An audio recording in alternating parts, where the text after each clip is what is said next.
Alright, so hello everyone and welcome to the promised updated Unmatched competitive tier list for fall 2024. The big Summer of Legends tournament just concluded. We've got our winner, which is Kiet. Huge shout out to him. He already helped me on a lot of the Strategy Sunday videos, so yeah, he's an insanely good player and definitely deserves it. A congrats to him and also to all the other people who got like into semis or just finals or just far enough. Um, and so, since we have the full amount of new stats and a lot of opinions on how the meta has changed now, and since I got to the top 16 myself, I decided to maybe review my tier list from April or around May when I did the last one again. And since we have a bit more of a good understanding on how slings and arrows impacted the meta, because, well, they were just newly out back then. So yeah, we have a new tier list here, and as you see, this will not be on the usual tier maker website. I definitely did use that, but we will go through the tier list basically just in order from worst to best, starting at the worst character at number 52 to the best, but we'll still use the tiers as kind of sorting them out. I will always give some pros about the fighters, some cons about the fighters that are maybe not so great, some good matchups, some bad matchups that you want to avoid, and then also the pick rate in some of Legends this year, how often they were picked, how often they got banned, and their win rate. So, without further ado, let's start with the F tier. These are the worst of the worst. They go from number 52 to 49. So, yeah, I mean, they are basically unplayable in any competitive game. They usually only have one or two playable matchups. I might say playable because they're still not good. Just don't pick them. They are characters with crucial flaws that can be exploited easily, and you will probably not have any success with them except against other like F or D tier fighters. So, starting at number 52, we have Spike. First of all, in the top right corner, you'll see picks in Summer of Legends, 0. Bans in Summer of Legends, 0. Win rate, 0. So yeah, no one played him for a good reason. Starting about the pros. Well, yeah, Spike has some good things about him. He has a good amount of draw, so he can handle aggression quite well. He has a pretty good sidekick with Drusilla. The side is a really, really powerful scheme. He has decent defenses. I think it's what 7 4 value defenses or something like that. That's pretty good. And he's got some decent movement effects with Leap Away and Skirmish. But yeah, now we go to the cons. He basically has no hero ability. Because, well, the opponent can just run away from him the whole time. He has no passes once Drusilla is dead, and from there on he can just be kited forever. All of his cards are blank values because they rely on having shadow tokens, and since you can only place them adjacent to you, the opponent is just 2 spaces away each time, so they just attack you and then maneuver away, no matter who they are, except T-Rex. Yeah, they can just run away and avoid your ability for the whole game. There are 2 matchups that he can handle. One of them is Daredevil, because Daredevil, of course, has to approach him at the start of any game, because he wants to cycle Devil, and Spike still has 3 feints, so he can actually make his shadow tokens work there. It's not like the matchup is good for Spike, but he can at least play a normal game. And then T-Rex as well can work because Spike's blocks are quite good, and again, the shadow tokens can be used. Bad matchups, basically everyone else. In the first few fighters, I won't just put bad matchups in because they're so bad that I would have to like list up basically half of the fighters. So yeah, I'll just put everyone else there. Yeah, going to number 51, which is Angel. I mean, it's always the debate which of these two is actually worse, but I think Angel at least can technically function. Again, no picks, no bans, and because of that, also no win rate in some of Legends. So yeah, pros, he has good draw with his ability, of course, so he can pressure quite well. His sidekick, Faith, is quite strong. She's also pretty tanky with 8 health. Actually has 6 auto damage on her schemes. which is quite good. He has many 5 value attacks, like he has his own 3/5s, and Faith has 5x5 2 times. And then he has another 2 shifts, I think. So yeah, that's a lot of 5 value attacks. So he can swing pretty big, pretty consistently. But the problem, of course, is the ability can be exploited very hard. Um, the draw is mandatory whenever you lose a combat on attack. So if the opponent just blocks well, you will draw basically 2 cards every turn, which just pushes you so far into your deck, and yeah, you'll just exhaust from there on. You also only have a max, your max value block is a 3, you can't block for higher than 3, which is insanely bad. You technically have a bit of healing, but that's also again conditional on winning, on losing combat, so you would basically take 2 again from your ability and heal 1 from the card in that case. So yeah, in that case, if we're talking fatigue, you don't have healing. Um, Once Faith is dead, you don't have passes, so again, you can be kited forever, and since you'll draw so much when losing combat, yeah, good matchups. I think the only one I would actually play is Sherlock, which sounds pretty stupid because Sherlock goes exactly against everything that Angel likes. Sherlock kites him a lot. Sherlock has a quadrillion passes, but Sherlock also doesn't have that many good blocks, and Sherlock won't hit that well and that hard. So your 3 value blocks aren't actually that bad in that case. And since you can smack consistently pretty high, Sherlock is actually like playable on a small map. Um, it's not great. It's still Sherlock. He will still win like 60-70% of the time, but you can play it. You can. Bad matchup, everyone else again. And then running out the bottom Buffy trio, we have Willow. Again, 0 picks, 0 bans, 0 win rate. For the pros, I mean, you have a couple of 7 value attacks potentially if you blind boost well. Of course, it's relying on you having luck, but it can work. You have great recursion potential with Terra, with knowledge of the craft. That card itself just, I think, puts her above Spike and Angel because with knowledge of the craft, actually, you can win many of the low tier matchups at least because a four that basically recurs itself is just insanely strong. Um, Plus, you have 5 cancels. That's also one big plus, and you're double ranged. So yeah. For the cons, I mean, you have low amount of blocks. You have some really good blocks, like you have 2 print 5s, which are of course really really good, but you don't have many really good blocks, and you rely on Terra very much to soak up damage, and because of that, you also rely on your scheme to resurrect her. Um, your dark effects are mandatory, so even if you don't want to blind boost, you'll have to blind boost, so you'll lose cards, so you're digging deeper into your deck. And then you also have low health, so yeah, your fatigue game is just abysmal. You don't have any type of healing in the deck, so yeah, not great. If an opponent can actually just come to you and smack you, or just run away, both of them works, you die. I wouldn't say there are any particularly good matchups into the relevant fighters, um, but at the same time, she's just a bit higher than the other two because she can do much better into the low tiers. And bad matchups, of course, basically everyone. And then rounding out the F tier, we have Squirrel Girl. It pains me on number 49. 0 picks, 0 bans, 0 win rate, of course. Pros, I mean, you have potential 9 value attacks if you have all squirrels on there. You have quite a good fatigue game, actually. You have, what, 5 passes? That's quite good. One of them also having 2 chosen discards, that's really good. You technically have 4 cancels, 2 of which are a 4 print value, so that's really good. Um, and then you have also 2 4 value ignores if you actually have the 4 squirrels adjacent. You can play the 4 value cancel as an ignore.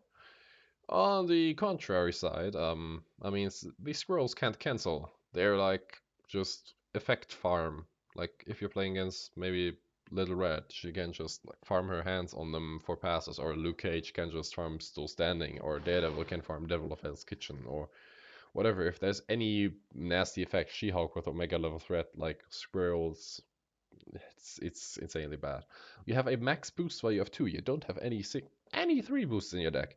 So on a move 5 center map, you will never be able to reach the opponent. which is just sad.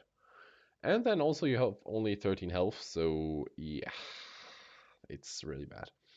The good matchups, I would say, Engine can work if you're playing on a passage map where you can position yourself and your squirrels more easily.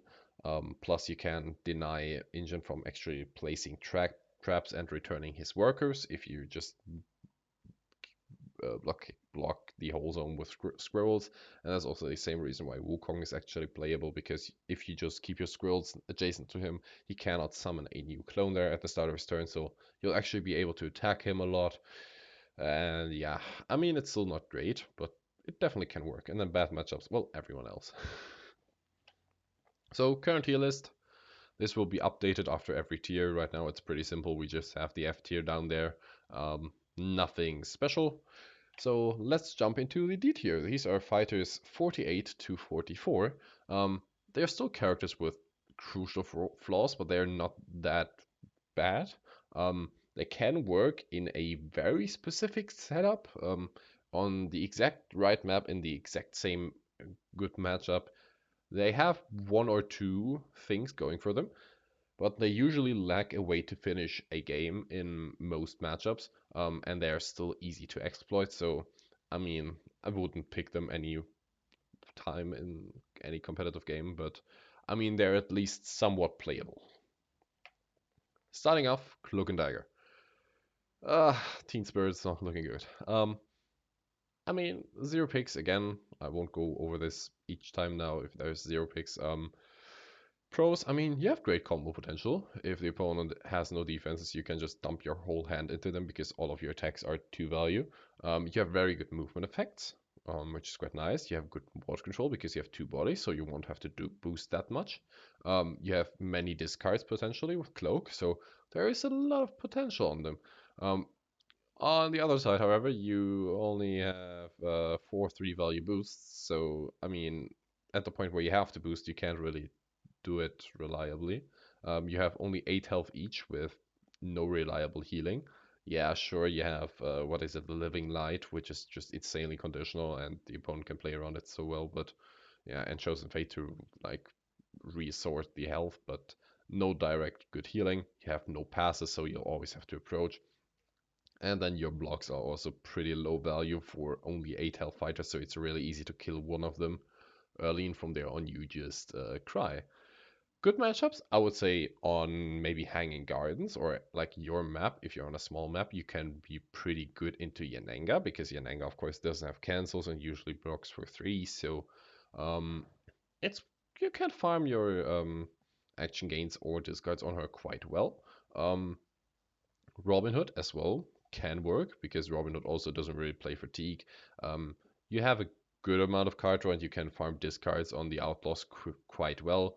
And since Robin always only defends for 3, you can get some pretty good guaranteed damage on him with your 7s from Dagger. That's already 4 damage each, so up to 8. So you just have to find 5 damage somehow on Robin, and that's definitely doable with your amount of discards and decent card draw. I think you can handle him. It's just not that great. And bad matchups, well, you know the deal. Oda, 47. Well, I already covered him in Strategy Sunday, so if you already looked at that, you probably expected a placement like this. Same with Cloak and Dagger before. So yeah, again, 0 picks, so nothing to do there. For the pros, you have many strong effects with the Honor Guards. You have really, really good card draw and a potential health total of 40, so you can be quite tanky. But at the same time, that's probably everything that's good about him. Because on the other side, your boost values are absolute garbage, as always, kind of with these low tier fighters. I don't know, if they just adjusted the boost values a bit on either Oda or Squirrel, I think they at least would be like around C. But yeah. You have no damage without the Honor Guards, because once they're dead, you only can attack with 2 5s and then 2 shifts if you didn't use them before. And that's everything that's above a 3 value. So if you manage to let your Honor Guards die early, and only Oda is left, I mean, the opponent just has to defend 4 times and that's it. That's really bad. And then also you yourself have really low value blocks. The highest one is a 3. Um, Technically, if an honor guard is in your zone, you can block with shift on defense as a 4, but it's not great. The honor guards can't cancel. Uh, that's insanely bad. Again, opponents can just farm effects on him. Um, but at the same time, I mean, you have some good matchups. If you can just keep up the pressure and flank a lot, you can be quite good into Tomoe. You can be pretty good into Raptors because they don't have that many defenses and not high health. And you can quite well keep up with Genie. Bad matchups again. Everyone else. And then, I mean, as if it was like, as if it was like fate that we just played these two in the matchup Monday from last. No, well, it technically would have been last week, but um, yeah, Spider-Man on 46. Actually, he was picked once in Summer of Legends this year, and he won, so he has a 100% win rate. Spider-Man is OP, guys. Holy shit. No, he's bad. He's insanely bad. Um, I don't even remember the matchup that he played, but I have no idea how he won. Um, on the pros, I mean, yeah, you have extra knowledge on defense. You always know what printed value your opponent is attacking with, so you can technically always play around that, but again, on competitive play, you usually know what the opponent is attacking with anyways, just from deducing it, what they already played, what maybe their card effects are, what would be useful in this situation. Like, there's only really one or two good options usually in any situation for the opponent to attack with, so knowing the print value doesn't really do much. And then there are also some matchups where I mean, knowing the print value doesn't really help. If you're playing Yaneng against Yanenga, I mean, she will attack with a 3. Well, what does that tell to you? Uh, you have great healing, like with your two friendly neighborhood Spider-Mans. That's 6 healing in total, adding up to a total health pool of 21. That's pretty good, and 3 healing on a scheme is always great. But that's like, yeah, almost everything. I mean, you have there's 3 prints, 6 attacks, which can be 7s with great power if you play that in the same turn. But that's also kind of like your only real good reliable damage because all of the other cards are just insanely trash. Um, yeah, for the cons. I mean, your block values are just abysmal. You have 2 4 value blocks and then it's only 3s or 2s. Oh, it hurts. Then you also have no cancels. So your ability, I mean, if Spider-Man had cancels, imagine he would bump up maybe like 2 tiers if he just had Feint in his deck, because he would know what the opponent's printed value is when they attack. So maybe if, I don't know, Houdini goes in and attacks with a 2, you can be alerted, oh, well, this could be big reveal. Or if Sinbad goes in with a 2, probably even better, you know it's a voyage. Let's go, Feint. But he doesn't have cancels. So, yeah, I don't know. I don't see the point of his ability. And your effects are very lackluster. Like, basically all of your attacks except the Prince 6 are kind of really bad, except for Shift.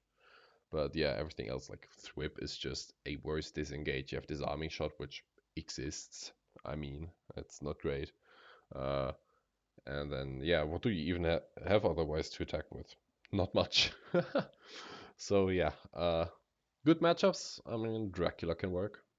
Dracula is quite good because you can call out Beast Form, then only take 2 damage, but uh, he can still fatigue you. And then Robin Hood, again, also can work because you can call out highway robberies. Just don't take damage from them. I mean, there is the mind game with ambush, but robbery is usually more reliable, and you can get some good auto damage onto Robin with your counter attacks. And then, yeah, bad matchups, everyone else. It hurts because Spider-Man is usually so cool, but they did my boy dirty here. And then, actually, pretty underrated, I think. Number 45, I have Jekyll and Hyde. Again, they were picked once in Summer of Legends, and they won! You don't understand how huge this is. Jekyll and Hyde won a game. Holy shit. Pros, you have great auto damage potential. You have Pure Evil, you have Strange Case. That's a lot of auto damage potentially. Forever Hide exists, and just for the possibility that you draw good and like get, I don't know, 4 Jekyll cards in your hand when you go in with Hide. Holy shit, that's a big attack. You also have a lot of good value blocks. Like you have 3 skirmish, you have I think 3 of your blue force, you have another 2 um, versatile force for Hide, and then technically another 2 6 value blocks for Jekyll. Like your blocks are actually quite stacked, and then on the other hand, your attacks are also quite stacked. Like you have the 2 Forever Hides, and you have the 2 other print 5s for Hide, and then like the 3s that block for 6 for Jekyll become 6s on attack for Hide. So you actually have a lot of high attacks, but as you see, I always say that you have one thing for Jekyll, you have one thing for Hyde, because holy shit, your deck deck distribution is dog shit. Holy cow. You'll always basically draw into either a only Jekyll or only Hyde hand at some point, which is just really bad because if you go in with an only Hyde hand and attack with Hyde, that sounds good because you have one really good attack, but then you only have Hyde cards for defense, and Hyde cards for defense are usually pretty bad. Like you have the 2 versatile force and that's it. On the other hand, if you only have Jekyll cards, you can't really attack because, well, Jekyll cards are not high value. I think the highest you can throw with Jekyll is print 4 just with skirmish. Yeah, not great. You have self damage on maneuver for some reason. Um, so yeah, as a move to a melee fighter, you actually get punished for maneuvering. Wow, why? Um, your form change can be exploited insanely well. Like, if the opponent sees your height, well, they will attack you a lot because, well, you will be scared and you don't have much defense. If you're Jekyll, they can just go next to you and be like, huh, I'm not scared. Or they can just run away. Um, you're always only playing with half a hand, and you're insanely inconsistent. Um, yeah, I think if there were just, like, if the other print 5 next to Forever Hide was an any card, and if the like maybe calming research, not calming research, the in this, what's the other, the blue 2, I forgot its name. If that was a hide card, maybe I think if you if that wasn't a hide card, if that wasn't any, I think if you change those 2 things, I think Jekyll and Hyde would be a bit better. Like maybe even a lot better because you're scary with Jekyll now, and you can draw a shit lot when the opponent attacks you high when you're Hyde to draw into more cards for Forever Hyde and then punish them. Might be an idea. You have some good matchups. Luke Cage. You have a shit ton of auto damage and a lot of 5 value attacks. That's good against Luke Cage. Um, Also, your print defenses are quite good, so just his high value smacks won't punish you that hard. Daredevil, also, he has to approach you, so he can't just run, so you won't take as much self damage on maneuvering, and you have probably a bit more time to draw into the right hands for Forever Hide.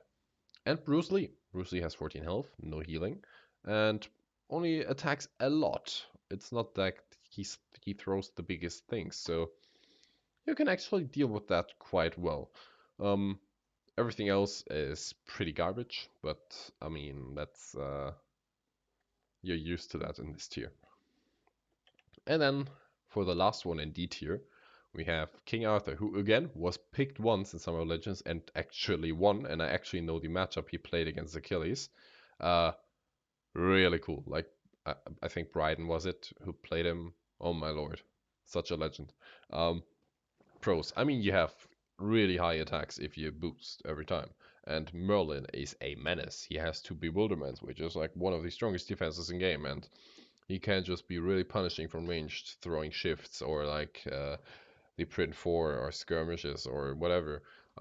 You also have like a decent fatigue game. You have 18 starting health. You technically have a bit of sneaky healing if you play Holy Grail. And then like some passes with Commands of Storms. And then also the Restless Spirits, I think. The other Meredith scheme. So yeah, actually your fatigue game isn't that bad. On the other side, I mean, your ability can be fainted. It's the only ability in the game that can be fainted. That just says how bad it is. Um, you only have 5 3 value boosts, so once Merlin is dead, you just are stuck in place and cannot actually attack high even again because yeah, that just sucks. Or actually, do you only have 4 3 value boosts? I mean, no, technically you have 5 because you can recur Excalibur once. So yeah, yeah, again, I said that already. You're very inconsistent because you have so many one-off cards. Like sometimes you just might not find Excalibur and cry. Sometimes you might not find Lady in the Lake and cry. Sometimes you might not find Holy Grail and cry, and then you don't find your Force that draw 2 and cry. And yeah, I mean, it's Arthur, holy. And your blocks are also insanely bad. Like you only have 3 skirmishes or 2 skirmishes? I think 2 skirmishes. Um, and then everything else is threes. Bruh, that's bad. uh, good matchups. Achilles on a big map, you can fatigue him. That's also how Bryden did it. That's really cool. And Little Red, I guess, can work because you can just boost a lot and don't care that much about her auto damage. But again, I would prefer the Little Red side on that matchup every time because at least she has a set game plan and you're just relying on good draw and luck to find your cards. And yeah, bad everything else. So, current tier list. There we go. These are like probably the almost unusable fighters. I mean, we saw 1 or 2 uses here and there of them in some of Legends, which really surprised me that these fighters even got picked. But yeah, from now on we actually get into the territory where you might, in a very, very, very specific case, see 1 or 2 of them, maybe. But yeah, jump into C tier, which is from number 43 to 39. These are fighters that can work in specific matchups. They're only really used as counter picks, and they are often still better options. However, if you're comfortable with them and know the fighter well and know a specific matchup well, you can definitely pick them. Like, they start to become viable in some drafts. Yeah, sure, they might be really niche, but if you know the fighter quite well, because maybe you play them a lot in a specific matchup and you feel comfortable with it, yeah, they can be relevant at some point. Starting Hamlet. Okay, I know I've seen a lot of Hamlet hate in the Discord, but he has some things going for him. He wasn't picked in Summer of Legends, sadly. I would have loved to see him played. Um, But he has some pros. He has really big attacks on not to be turns. Like can have 2 8s, which is really good. He can have a lot of potential 5s. The mind game with Day of Your Doom is insane. Like getting 4 value ignored, but even when playing defense cards, um, it's insane. Then you have a lot of healing, of course, because you self-damage yourself a lot. It is relying on most of them. It is relying on winning combat with a 3 value versatile on defense or 5 value on attack. But in many matchups, you could play around that and play it at the right time against the right opponent. So I'm I'll say the healing is quite consistent actually. Um, and you have potentially 5 discards, 3 of them being random. So I mean, there are some definitely good qualities about him. Problems. You don't have cancels again, which yeah, I mean having no cancels is just really detrimental in many matchups. Your blocks are absolute garbage. You don't have a single 4 value block. You have what is it? Maddening Insight, I think. The 0 value print on block. That's equal to the opponent's hand count. Um, no, it's equal to your own hand count. It's equal to your own hand count. That one, that can be good. Like, it can be quite a high value block, and it discards 1 if you win the combat. So, yeah, you have 2 decent blocks, but again, they can be offensive feinter. And yeah, then your fatigue game is just absolute garbage because you either draw 2 on every maneuver, which is basically take 2 damage each time you maneuver, um, extra than you would, or you take 2 at the start of your turn. So you either, if you double maneuver, Um, on both turns, you either take 2 damage with not to be, or 4 damage with to be in fatigue extra that your opponent wouldn't take. Yeah, sure, you have Method in the Madness that can help with that, but you only have 3 of them. That's sadly not enough if you do the maths fully. Like, technically, I think you have a 55 card deck, um, but since you always either draw 2 or take 2, it's still not comparable to usual fatigue games from normal fighters. You have some good matchups. Black Widow, you just slap her very hard, and Day of Your Doom uh, is a menace. Sinbad can work quite well because he only has versatile for defense. So again, Day of Your Doom is a menace. And Genie. I mean, Genie doesn't have high value blocks, so you can just slap him harder than he slaps you. And actually, having a lot of draw with 2v turns is quite good against Genie because you will have a hard time finding a good opportunity to play 3 Vicious. And then bad matchups, yeah, bye bye, everyone else. And then Invisible Man. I think Invisible Man is insanely underrated in the Discord. Like, I've seen many lists where he's like an F tier. Um, I don't see how. He was picked once in Summer of Legends and actually won. Um, again, Bryden, you're a legend. I think he also won against Achilles. So, yeah, that's funny. Um, Pros, you have 10 auto damage, which is insane. Like, 10 damage guaranteed. That's already enough to kill many fighters, almost. So yeah, you have type 2 5 value cancels on attack, which is really strong. And your defense values are really good because, of course, on fog tokens you have +1 defense. So all of your cards become either like 3s, 4s, or 5s. So yeah, your defenses are really solid. Um, your fatigue game is insane. Um, you have basically, I think, estimate about 8 or 9 passes overall. Um, if we count Vanish as 2 passes. Um, and of course, you have really good mobility with the fog tokens once you get them set up. On the bad side, you don't have defensive cancels. So, yeah, again, that sucks in many matchups. And you can often just lack the damage because, sure, you have 10 auto damage and then you 2 5s, but that's kind of it. Like, you don't have any defensive auto damage. You have another technically 2 5 value attacks, um, but they only bump, so from 3 to 5, so also can be fainted. Um, and that's kind of it. You don't have a single print for versatile to throw, no print for red, nothing. So even if you get your 10 auto damage, if the opponent just max value blocks your 2 5s, that's 12 damage, and then you're like, how should I kill them? So you often need fatigue, and for that you would have to attack a lot more, but you can't really, because then you're also stepping away from your fog tokens, and yeah. Also, the opponent can mess with your fog tokens. I think if that wasn't the case, and you could just let them stay wherever you move them, without the opponent getting movement options, I think Invisible Man would be quite good, but also really annoying to face against, to be honest. So yeah, probably better this than actually having the opponent not being able to move them. Really good matchups. Ghost Rider. Ghost Rider is really good for you. You already have 10 health, 10 damage onto him. He can't block for higher than print 3, so your 2 cancels, your 2 surprise attacks will also deal 4 damage. That's already 14. And then you just need to find 3 more damage somewhere. And since he has so many 2 values or 0 value blocks, actually, um, it's quite possible to just kill him with 10 auto and 2 surprise attacks.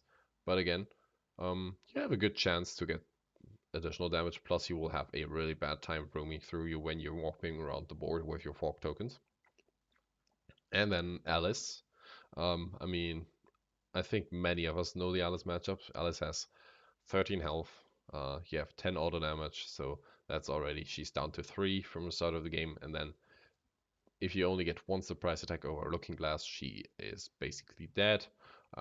If she's small, yeah, she can defend for skirmish twice, but Yeah, Alice's fatigue game is also not that great, and you just block very high a lot of times, so even if she's big, she won't hurt you that much. So that's good. Achilles, again, you can fatigue him, as well as Arthur on a bigger map.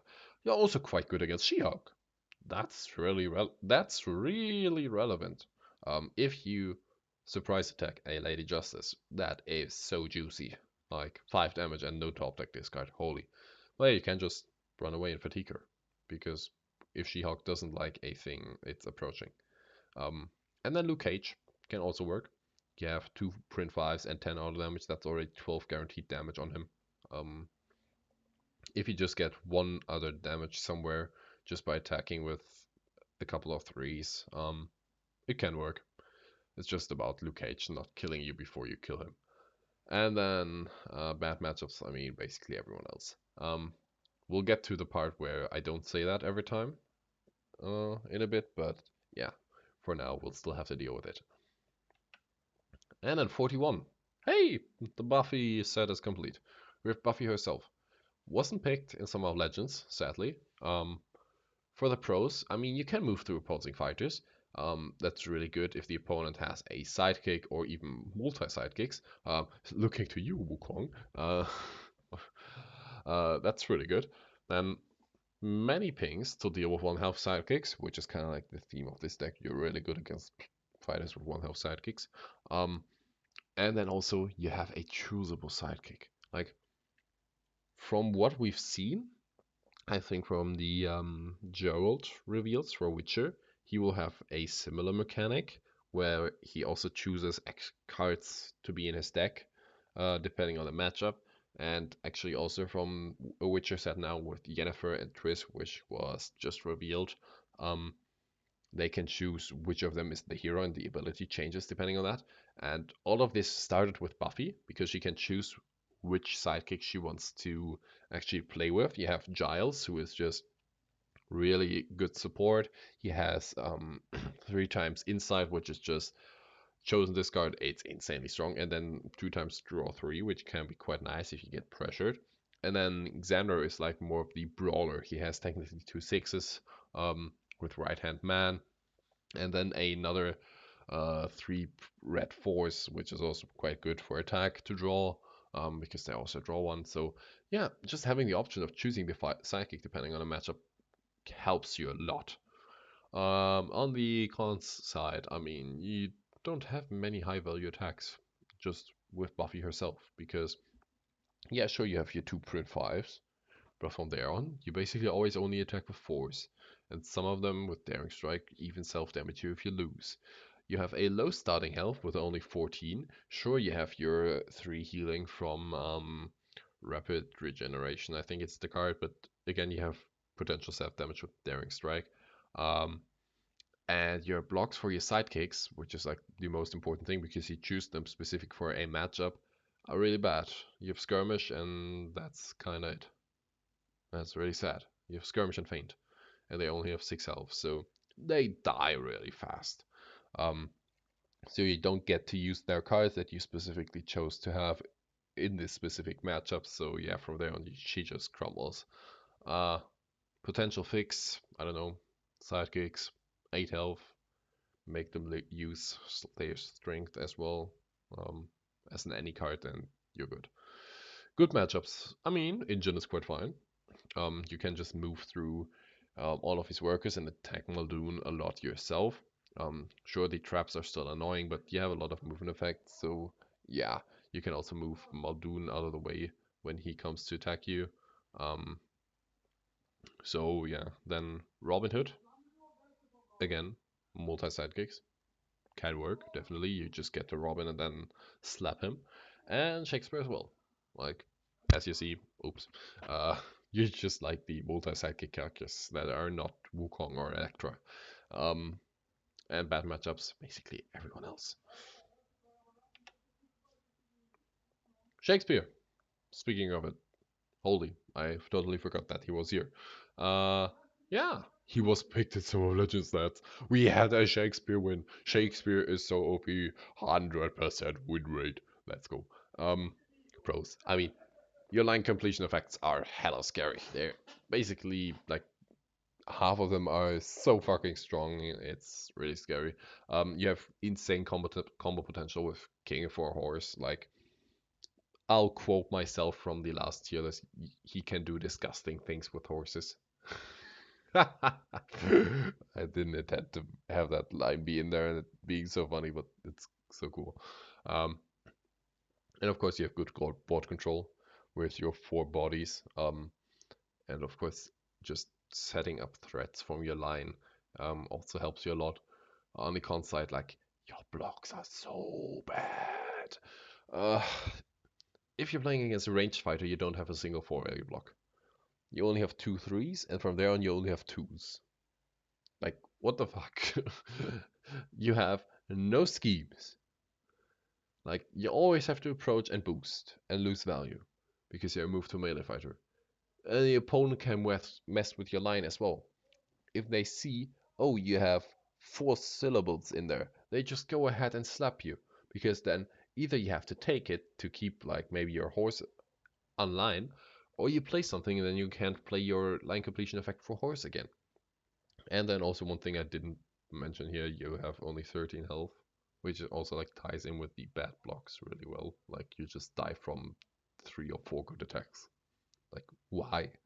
Your good matchups. Black Widow is quite nice. You can really just aggro her down and play some really nasty horrors, and yeah, she dies from auto damage. Um, Golden Bat, if you pin him, can work, and you just have to watch out for punch that shakes the earth. And Daredevil also can work if you pin him. Uh, yeah, but it's not that great. Bad matchups. Yeah, almost everyone else. And then Winter Soldier.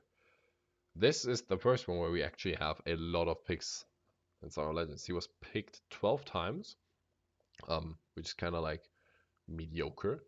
He was banned 3 times. So yeah, people were scared of him apparently at some point. Um, and then the win rate is 42%. So a bit below average. On the pro side, I mean, yeah, he has a technically infinite deck. So yeah, you definitely have to kill him. He also has 6/6 volume attacks, so yeah, if you overextend and then he punishes you really hard. And of course, his effects can't be cancelled, so if you have any type of cancel in your deck, that's just a blank card. Sucks. On the con side, his effects are actually bad.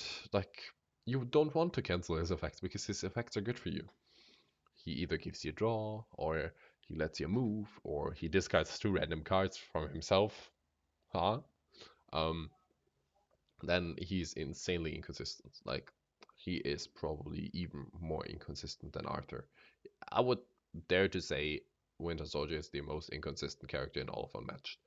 He has so many shit cards, like Marksman, the Red 4, Program to Kill, then Boyd and Bucky is also pretty bad. Some matchups, like even your sixes are bad. What the fuck? Um, your block amount is also really bad. You don't have many good blocks, and you're only a 15 health fighter, and your healing is also really unreliable. So if you draw into a red hand once, you're fucked. You also don't have any draw yourself, so you can't just well, except for manipulation, but that's I mean, you're relying on 2 cards in your whole deck. Again, inconsistent. Uh, if you just take, if you get one red hand and take some damage, you just die. You have some good matchups into really popular fighters. That's fair. Golden Bat is really good for you.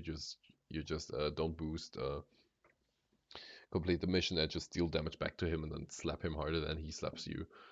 You can fatigue Medusa because Medusa only attacks with threes usually.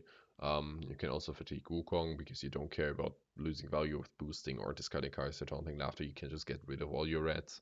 Um, and you can just kill Ghost Rider usually.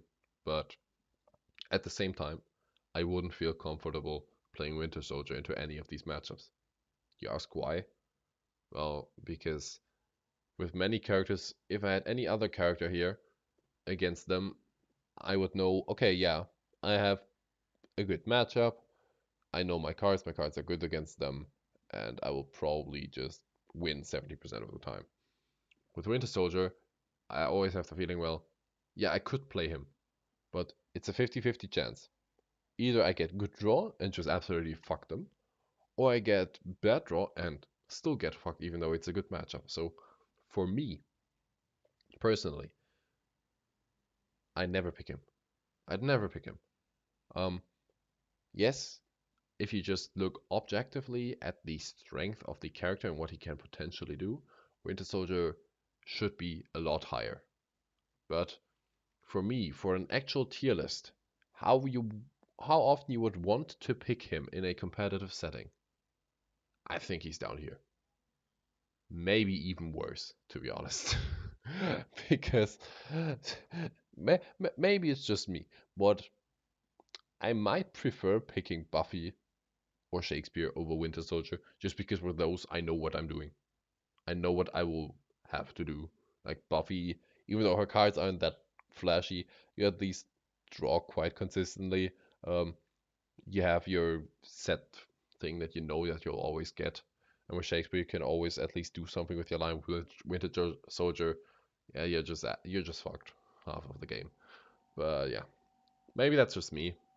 I mean, I've seen Winter Soldier do nasty things.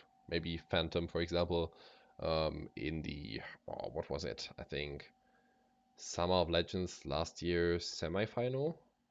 Winter Soldier against Achilles. Man, he did nasty things. But at the same time, I'll just never pick him. And there's one other character that this will apply to later, but that character is a lot better. Um, but yeah, that was a long rant about Winter Soldier. I'm very sorry for you two Winter Soldier mates out there. Um, I'm very sorry. But yeah, let's get to the current tier list. This is what it looks like right now. At least Winter Soldier is at the top of C tier. So yeah.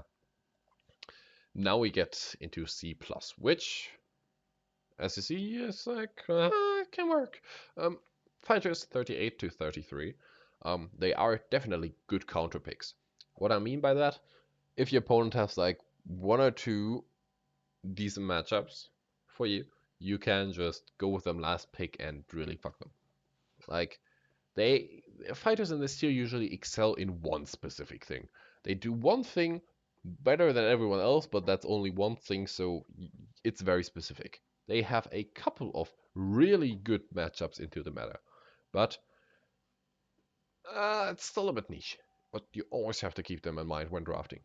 If you pick like the two or three good matchups that these fighters have, they can still really just destroy you. So from here on, it really becomes relevant in any draft. Um, Maybe this one not as much as the late ones, of course, because the other ones are just way more consistent and have better matchup spreads overall. But if you forget that one of these exists and they're good matchups, well, yeah, you could just lose from there on. Starting, Beowulf. Man, is Beowulf underrated. He was picked 2 times in Summer of Legends, not banned, and he didn't win any of his 2 games, sadly. Um, but I always have the feeling like people just forget Beowulf exists. He just is there. He doesn't do anything great. He doesn't do anything really bad. He just exists. He's not really flashy. Uh, he's not that fun to play. So people tend to just ignore him, which is also probably because why he never gets played, and then his stats are also not good because not many people are good with him. Um, so I think he might have the potential to be a bit higher, but this is where I'd rank him right now. For the pros, you have really good auto damage potential with Grendel. Like, if your opponent attacks you with a Prince 6 into that, maybe Bigfoot with his log, you deal 6 damage to him on defense. What the hell? You have also really big attacks with Heirloom. That's potentially 2 8 value attacks. Um, that's just ouch. You also have quite a decent fatigue game with your 3 vigor and courages. That's 3 random discards. You also have 2 times Golden Drinking Horn, which is another 2 passes, and then technically Wiglove survives somehow. You have another 2 passes from him that deal 1 damage. So you technically have 7 passes, and you have 17 health. So Yeah, you definitely have a good fatigue game. And speaking of health, I mean, you're a 17 health fighter with a 9 health sidekick that can heal 4.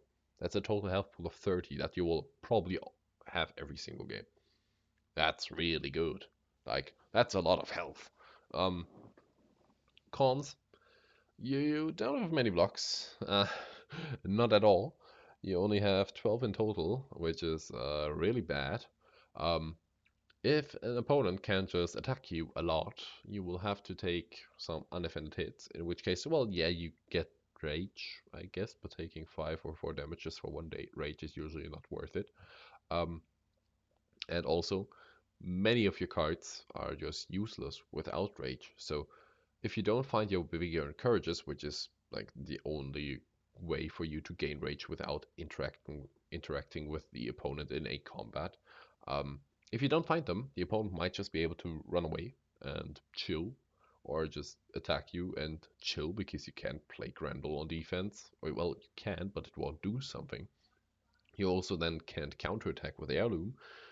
Well, you could, but it doesn't do anything. So yeah, uh, you're basically useless without rage, so you really rely on those figures early and then one mid game and then one late game perfectly to actually get your rage up. And if you get that, I think Bayo is definitely decent. Like even with Black Widow, that's one of his good matchups. He's really good against Dracula, um, really really good. Um, he's also really good against Ghost Rider. He's of all the pinks. Um, he's quite good into Luke Cage because Luke Cage, of course, doesn't like getting 6 auto damage on defense. Yeah, he doesn't like that. He's also really good against Genie because Genie doesn't attack that high, so he can actually take some attacks just to get his rage, and Genie has a lot of pings, which is of course perfect for you. This is also the point where I will start actually telling you some of the bad matchups that you definitely want to avoid because these fighters really start to become relevant in a draft. So something that you want to avoid is Yen. Yen will just destroy you. She attacks like a quadrillion times with double attacks, action gain, and yeah, you hate that. Wukong as well. You can't do anything about his clone wall, and he just again attacks a quadrillion times, and Jingo Bong just destroys your Grendel. Um, Sinbad just doesn't give a shit and attacks you a lot. Also, you can't get good rage with vigor because all of Sinbad's boost values are ones, basically, or zeros if you hit a voyage, which is even worse. Raptors, they just go in for one big combo turn. You mostly only have 2 defenses at hand, and you just almost instantly die. And then Injun, basically same problem as Wukong. You can't reach him, he just attacks you a lot, and you don't have defense. So yeah, if you can avoid these are like probably the worst things for Mayo. If you can avoid these, you can at least play a normal, decent game. And then we get into Bloody Mary, and Bloody Mary, man. Um, I just recently, last Friday, actually played a tournament at Spiel Essen here in Germany, um, where with 32 players, and I actually won that. And Bloody Mary was my first character that I won with against Tesla. So damn, damn, I've got to get some Mary appreciation going here. She was picked 5 times in Summer of Legends, and actually has a 60% win rate. So she won 3 out of 5 times. Hey, that's decent. That's decent. Um, the pros, of course, you have many scary attacks with 3 actions. If you get a 3 action turn, the opponent is running. They are scared for their life. You have double attacks, which is always a pro. And they can be quite scary, especially against fighters that tend to have high defense values, maybe Bigfoot or Jill Trent. Um, Then you have good healing. If you get your 3rd action, you can heal a total of 6, which is really good. And you have really good card draw, which at some point can also sometimes be bad for you because sometimes you don't want to draw to get your ability. But yeah, cons, you only have 2 cancels. That's always a bit sad, but not that bad actually. More important, you're relying on good top decks whenever you get a 3 action turn, basically, because you're playing low hand size the whole time. You will always want to hover around the 3 or 4 cards in hand range. So With 4 cards in hand, the opponent probably won't attack you, since you could just defend, and then you're at 3. Whereas if you're at 3 cards, the opponent probably wants to attack you, and then you play something to draw to keep that 3 hand count. But again, you're really relying on top decking the right cards. Um, because if you don't get defense with only 3 cards in hand, I mean, you don't have many options. Um, so yeah, it's quite easy to draw into only red hand, um, or only red and schemes, so ketchup and mustard. But yeah, and the opponent, of course, just like I said, can mess with your hand size. So you're not that likely to get your ability. I think just the threat of your ability is way more important. You get 2 guaranteed ability turns in basically every game with closer than cheap peers. And other than that, I think you should always just stay at 4 cards in hand to just threaten the opponent when they attack you. Um, so they're not that incentivized to do it. But if you want to know a bit more about like Mary's hand count paradox, you can go to Unmatched Chat channel. Chat, it's a really good in-depth analysis just for Mary and her hand size. I think it's 1 hour long. I have no clue how he talked so long about it, and he still like told you something new every minute. So yeah, I definitely recommend it. For the good matchups, Yenenga. Wow, you're pretty decent into Yenenga. Like over 55, 60% win rate. So, yep, I would maybe deem Mary actually a Yen counter. Um, Bigfoot. You can also handle Bigfoot quite well, which is funny because I put that matchup up for a vote for matchup Monday, and just like, I don't know, 3 days later, Zero Skater just dropped matchup of the month with Bigfoot against Bloody Mary, and I was like, ha, predicted. Um, if you want to know more about that matchup, go and check the matchup of the month. Um, it really shows Mary's qualities in that matchup. Golden Bat also is quite well for you because you can just aggress him um, very well. And since he only can attack once per turn, whenever you had 4 cards in hand, he will probably not attack. Um, Widow as well is pretty good for you with jump scares, 7 value attacks, 3 action turns. You can just really pressure her and kill her. And also Tomoe. Tomoe is also a pretty good matchup for you. Again, you can pressure her really well. Stolen Memories is insanely good against the 7. And also against the 7, you also have like the Mirror Image, which just full blocks it. So yeah, really good. For the bad matchups, I mean, Wukong, you're a solo melee fighter that can really do something about 1 health sidekick, so you just cry when you play against Wukong. Jill, even though you might get some really good double attacks, I don't think you can pressure Jill enough to actually get rid of her. I think she just out-tanks you and then outvalues you, plus she can recur feints, so she can play up to 6 feints, so yeah, your 3 action turns won't do much. Houdini can just mess with your hand size way too much with set stage and attacking a quadrillion times. Injun, you also can't reach him, just like Wukong, and he just attacks too much, and then Achilles will just slap you way too hard once he's angry.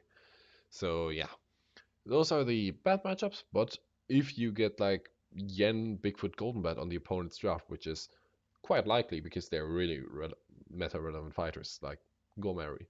Mary is really cool. Try her out. Um, Going to the next one. This might surprise you, Miss Marvel. I value Miss Marvel way higher than some other people do because, as you see, she wasn't picked in Son of Legends at all.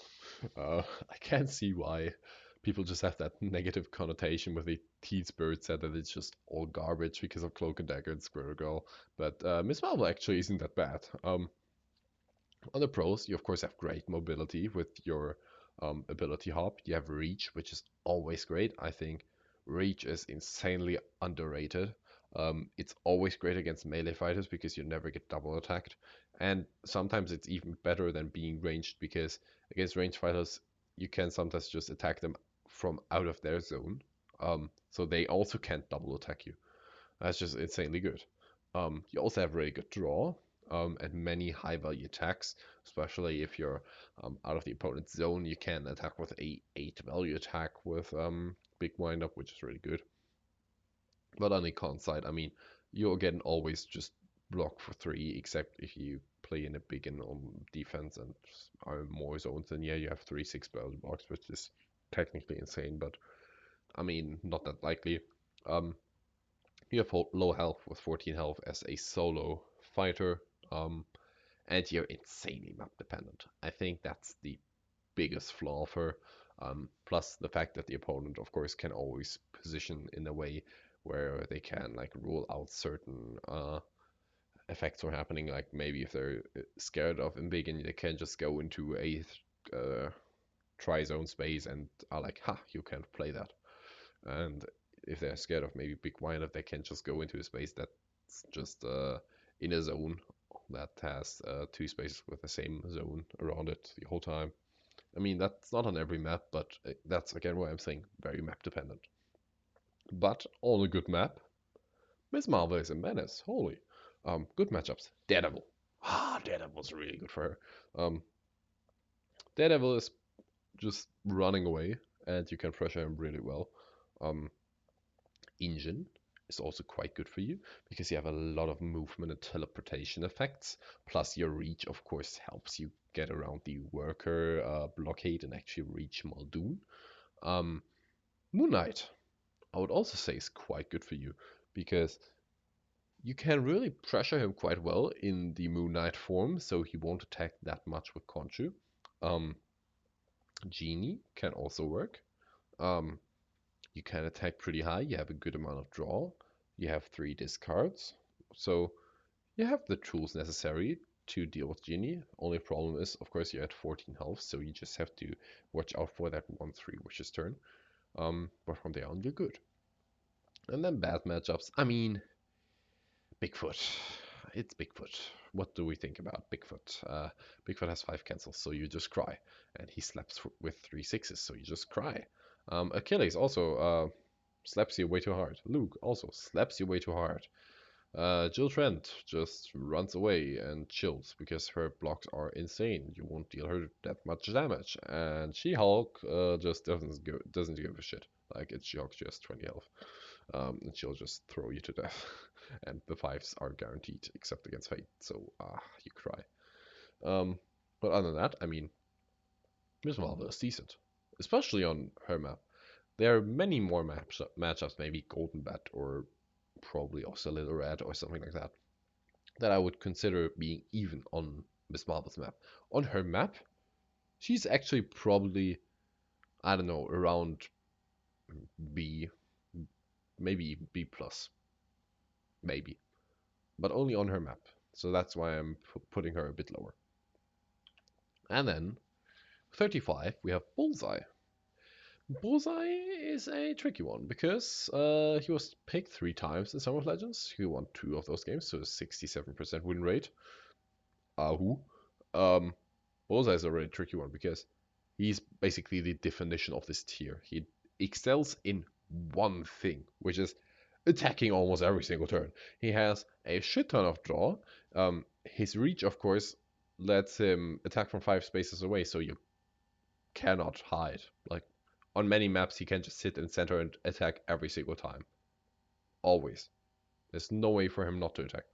He has many high value attacks, be it 3 value attacks that he can boost, 4 value ignores, just 6s, some 5s if he stands in the spot where he was at.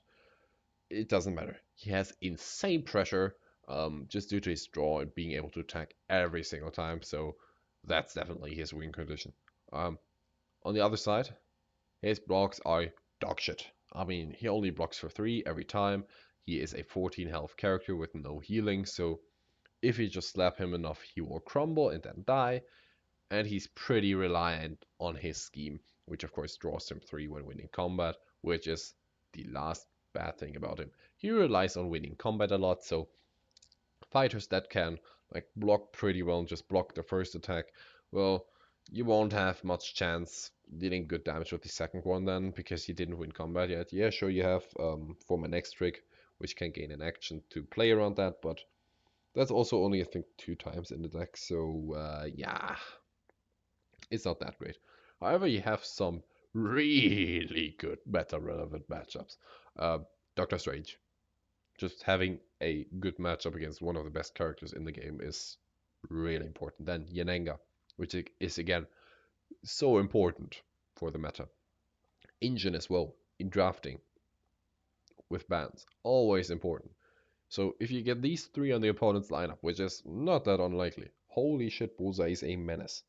Um, Robin Hood also. You just don't care about his outlaw walls. You just slap him very hard. He can't slap that hard back. He just also will try to attack you often, but you have great movement effects to avoid that. And then Winter Soldier. I mean, yeah, you can also just out pressure him, and he has to rely on good draw to actually do something about you with his sixes. Bad matchups, Bigfoot, again, 5 cancels. You just don't win combat against him. Luke, trash talk, you don't win combat against him, plus his ability.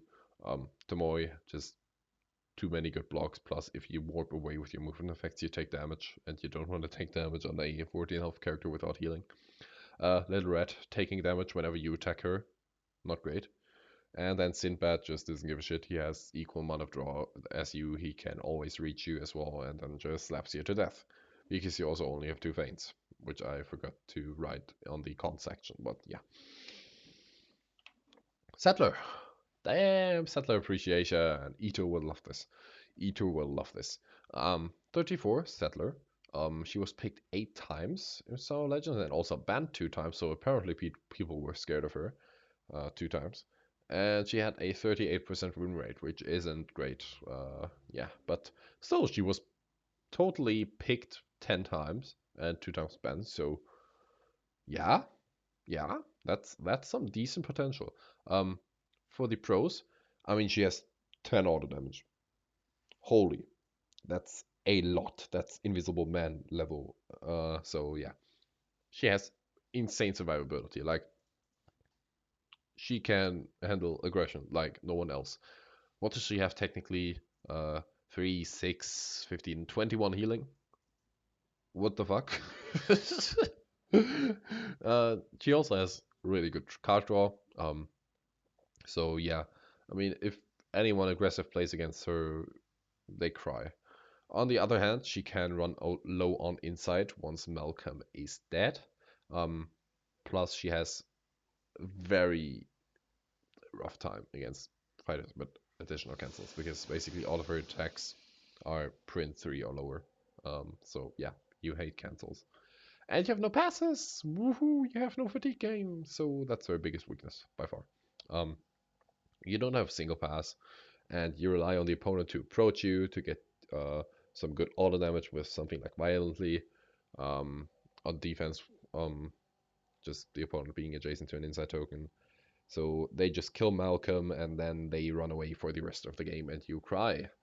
That's usually the strat against Settler, but there are some matchups where the opponent can't do that. T-Rex. Settler is the biggest T-Rex counter in existence. There's the meme where you can just turn off your PC and still win against T-Rex. You don't know what's happening, but you still win, which is actually true. They actually tested that. I think it's on Darkblade's channel already with baked goods, I think. Um, yeah, um, you can just turn your monitor off and double maneuver every turn and you win against T-Rex. You don't have to attack it a single time. It's one of the most one-sided matchups in box that I have ever seen. It's insane. Um, Yen. Yen is also quite good for you because, of course, Yen doesn't have cancels, and with a fighter that doesn't like cancels, not having cancels is bad. Um, you have a lot of auto damage. You can handle with the archers quite well because your auto damage is always 2, so that's quite perfect for that. You also have a lot of high value attacks, plus Yen can't really get rid of Malcolm that easily. Um, Little Red is also really good because all of your print values are low. Plus, you just have a lot of draw and a lot of health, so you don't care about her auto damage. And then just slap her to death. Luke Cage is also quite good because 10 auto damage on defense. Hello. Plus, Luke also doesn't have a great fatigue game. So yeah, he has to approach you. Moon Knight. It's actually quite surprising. When I first played this matchup, I thought Moon Knight would win by a landslide, but no. Actually, Settler's quite even with him. Um, just due to the fact that Moon Knight can only really approach her at really specific times. Yeah, sure, he can attack with Khonshu and don't take damage on from the auto damage when she plays it on defense, but that's why she doesn't do it. And then when you're swapping to Mr. Knight, then she plays it. So yeah, there's this cool game around the auto damage, and it's really fun dynamic matchup actually. Then for the bad ones, I mean Bigfoot again, 5 cancels. You don't like cancels, and then he just fatigues you. Wukong just doesn't give a shit. he doesn't care about auto damage at all. Jill just runs and shields. Daredevil just runs and shields, and Drac just runs and shields and finishes you with a beast form. Yippee! But yeah, Sattler is actually pretty underrated, and I mean, I'm a big Little Red and Yanenga enjoyer and Moon Knight enjoyer, so yeah, Sattler fucked me up a couple of times in test drafts, and yeah, that's why I'm valuing her so high. Shout out to Ido. Ido will probably love this. And then, yep, sorry, that had to be out. Black Panther, my most hated character in the whole game. He was picked 7 times in Summer of Legends and banned 4 times. Thank God. And his win rate was 29%. Thank God. His pros, he has 10 card steals. Woohoo! The opponent plays a 20 card deck, optimally. Um, he has potentially insanely high value attacks depending on what he steals. How high the boost values are, because Wakanda Forevers can technically be 11s against some characters, so yeah. And of course he has great draw, because, well, every time he boosts he draws a card, so he can draw like a maniac. On the other hand, once you start boosting, of course, well, your fatigue game is ass. You rely on Shuri schemes a lot to just steal the extra amount of cards.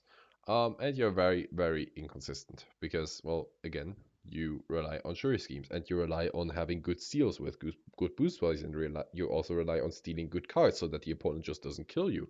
And. So yeah, I mean, good matchups. T-Rex, again, you can just in this time go aggro and boost a lot and outdraw her. What the fuck? Yen. Yen can't cancel, so she can't really do anything about your steals. Plus, she can't really get rid of Shuri that easily. Red, you can just steal her symbols from basket and then boost against her on defense to mess with her symbols in her basket and she just cries. Houdini, you can steal his boost effects and then use them against him if you still set the stage and discard big reveal. That's one of the most brutal things that can happen in all of Unmatched. uh, and Electra, you can just steal 10 cards, store them in your suit. Um, and Electra only plays a 10 card deck, and even when she revives, she only shuffles back the cards in her discard pile, so the ones in your suit don't count for that. So yeah, she plays a 10 card deck again, and you just win in fatigue, which is funny. You out fatigue Electra. On the other hand, bad matchups, Bigfoot. Again, additional cancels, and he slaps hard, so Shuri is dead turn 2. Woohoo. Sinbad. Sinbad just doesn't give a shit. Sinbad's boost values are ass, so you don't get anything, and he just slaps you to death, because you also only have 2 feints. She-Hulk. She-Hulk also doesn't give a shit. She just slaps you very hard, and yeah, her boost values are also garbage. Injun also just walls up and attacks you a quadrillion times. And Raptors will just, yeah, kill you in 1 turn. Yippee! Current tier list. There you go. Take yourself a screenshot if you're just interested in low tiers. If you maybe want to do a low tier tournament, these are probably the ones that you want to have in that. But from now on, we'll move on to the B tier. From here, we get actually into decent pick rates, decent play rates, just decent fighters overall. They aren't like anything perfect. They are just, like I said, decent in many situations. They can work really well as counter picks, but aren't that specific as like the C plus or C fighters. So keep these in mind when drafting, or they will actually just destroy you. And they have many relevant meta matchups, but still a lot of counters, so they require a bit of setup. Starting Robin Hood. Damn, I've seen actually on Zero's last tier list, I think, Robin was around like C or something like that, or just low tier. Uh, yeah, I mean, Robin isn't that bad. He's just like in the middle of the pack right now. He was picked 6 times in Summer of Legends, not banned, and he had a 33% win rate, which isn't that great, but I mean, he got played. Um, for the pros, he has, of course, great card draw. He has a lot of board control with his 4 outlaws plus his ability.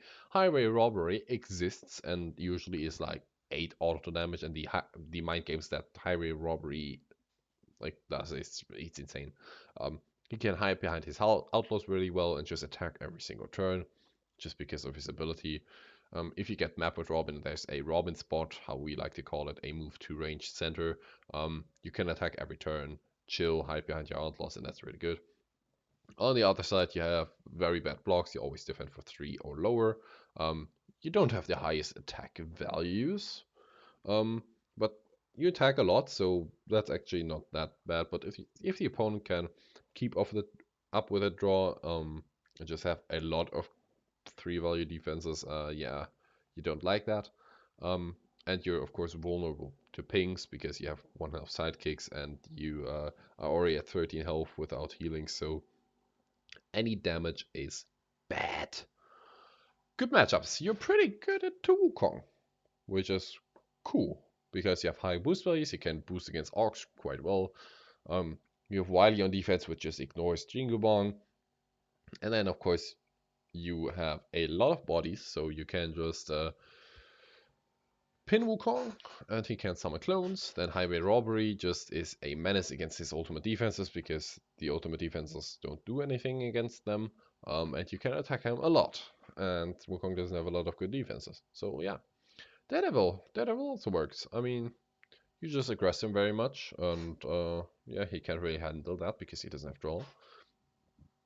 Houdini, we actually featured that in Matchup Monday just recently. Quite good for you. You just pressure him again so he can't boost that much. Tomoe is also quite good. You have so much draw that Tomoe is usually running away instead of you running and taking pings. Plus, your outlaws are of course sidekicks, and Tomoe can't cancel sidekicks, so you have 8 guaranteed damage with the robberies, plus the ambushes are guaranteed. And then Wayward Sisters, also no cancels, so robberies can just easily slap them. Plus, you have a lot of draw, so yeah. I mean, the pings can be annoying, sure, but I think it's still a good matchup for you. For the bad matchups, Bigfoot, hey, inbox balance, woohoo, yeah, Bigfoot just destroys you. He basically sides with lethal and just chills. She-Hulk, oh my lord. I think there's only one matchup worse for you than She-Hulk.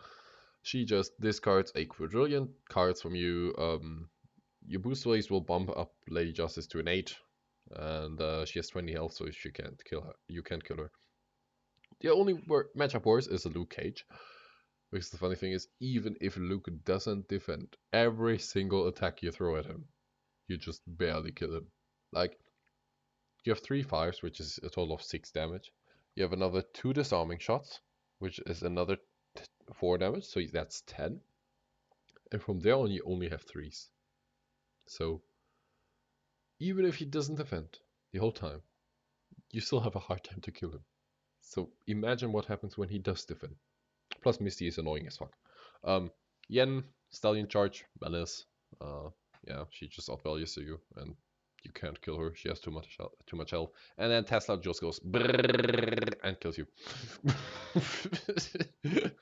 That's a Tesla experience, but I love Tesla. Everyone loves Tesla. If you don't love Tesla, go away. Yeah. Next one. Bruce Lee. Actually, if you didn't know yet, Bruce Lee is probably coming back in against Muhammad Ali in a set in 2025. They announced that. Hype. Bruce won't cost $200 anymore, or 200 euros or whatever. Woo! Yeah. He wasn't picked in Summer of Legends. Poor Bruce, but he was banned once. I mean, in the one case where someone did pick him, I guess the opponent was so scared of this menace that they were like, "Oh no, not this guy." So yeah, he also didn't have a win rate. So yeah, pros. I mean, you have insane combo potential. Like your Jeets can just chain together, like boom, boom, boom. And yeah, I don't know.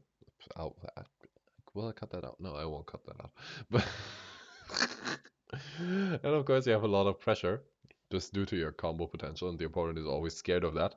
You have great mobility, especially with your ability being able to hop back one space at the end of the turn. That's just so insanely strong because it can just negate you getting double attack, which is really helpful. And then you have 1 inch punch. 1 inch punch is one of the craziest cards I've ever seen because it is a decent to below average card in most matchups actually probably. It just deals 2 damage and then it's gone. But in the few matchups where it's good, it's the single best card in your whole deck. If you're playing against Dracula, you can just 1 inch punch his sisters and chill, you don't lose value. If you're playing against Yanenga, you can just 1 inch punch the archers, return it to your hand, chill. If you're playing against Wukong, you can 1 inch punch the clones, chill, farm passes. If you're playing against Robin Hood, you can 1 inch punch the you get the deal. Like this card, this design is insane. I love it. Um, it's so polarizing. I might want to play Bruce Lee against Squirrel Girl now. I just wanted to punch these squirrels the whole time. On the other side, I mean, you only have 14 health and no healing, so once you take damage, you take damage. And of course, you rely on drawing your Jeets, because without them, you're not that good. And you usually have a bad fatigue game. That, of course, doesn't matter if you have 1 inch punch into the given matchups before, because then you can just farm passes. But usually your fatigue game is not great. Your good matchups are probably the ones that I mentioned. Wukong. Wukong is pretty even. You can just 1 inch punch the clones as passes, and I mean, you have high boost values to boost against Ox, so you're fine. Yen, you can 1 inch punch the archers, and you can combo her. Plus, I mean, Yen doesn't have the biggest attacks, um, and you won't get stuck in a combo turn usually from her. Tesla, Tesla's quite good. You can really pressure his coils quite well, and then just slap him to death. Raptors is also quite good because you have a good amount of draw and just attacks so often that they die.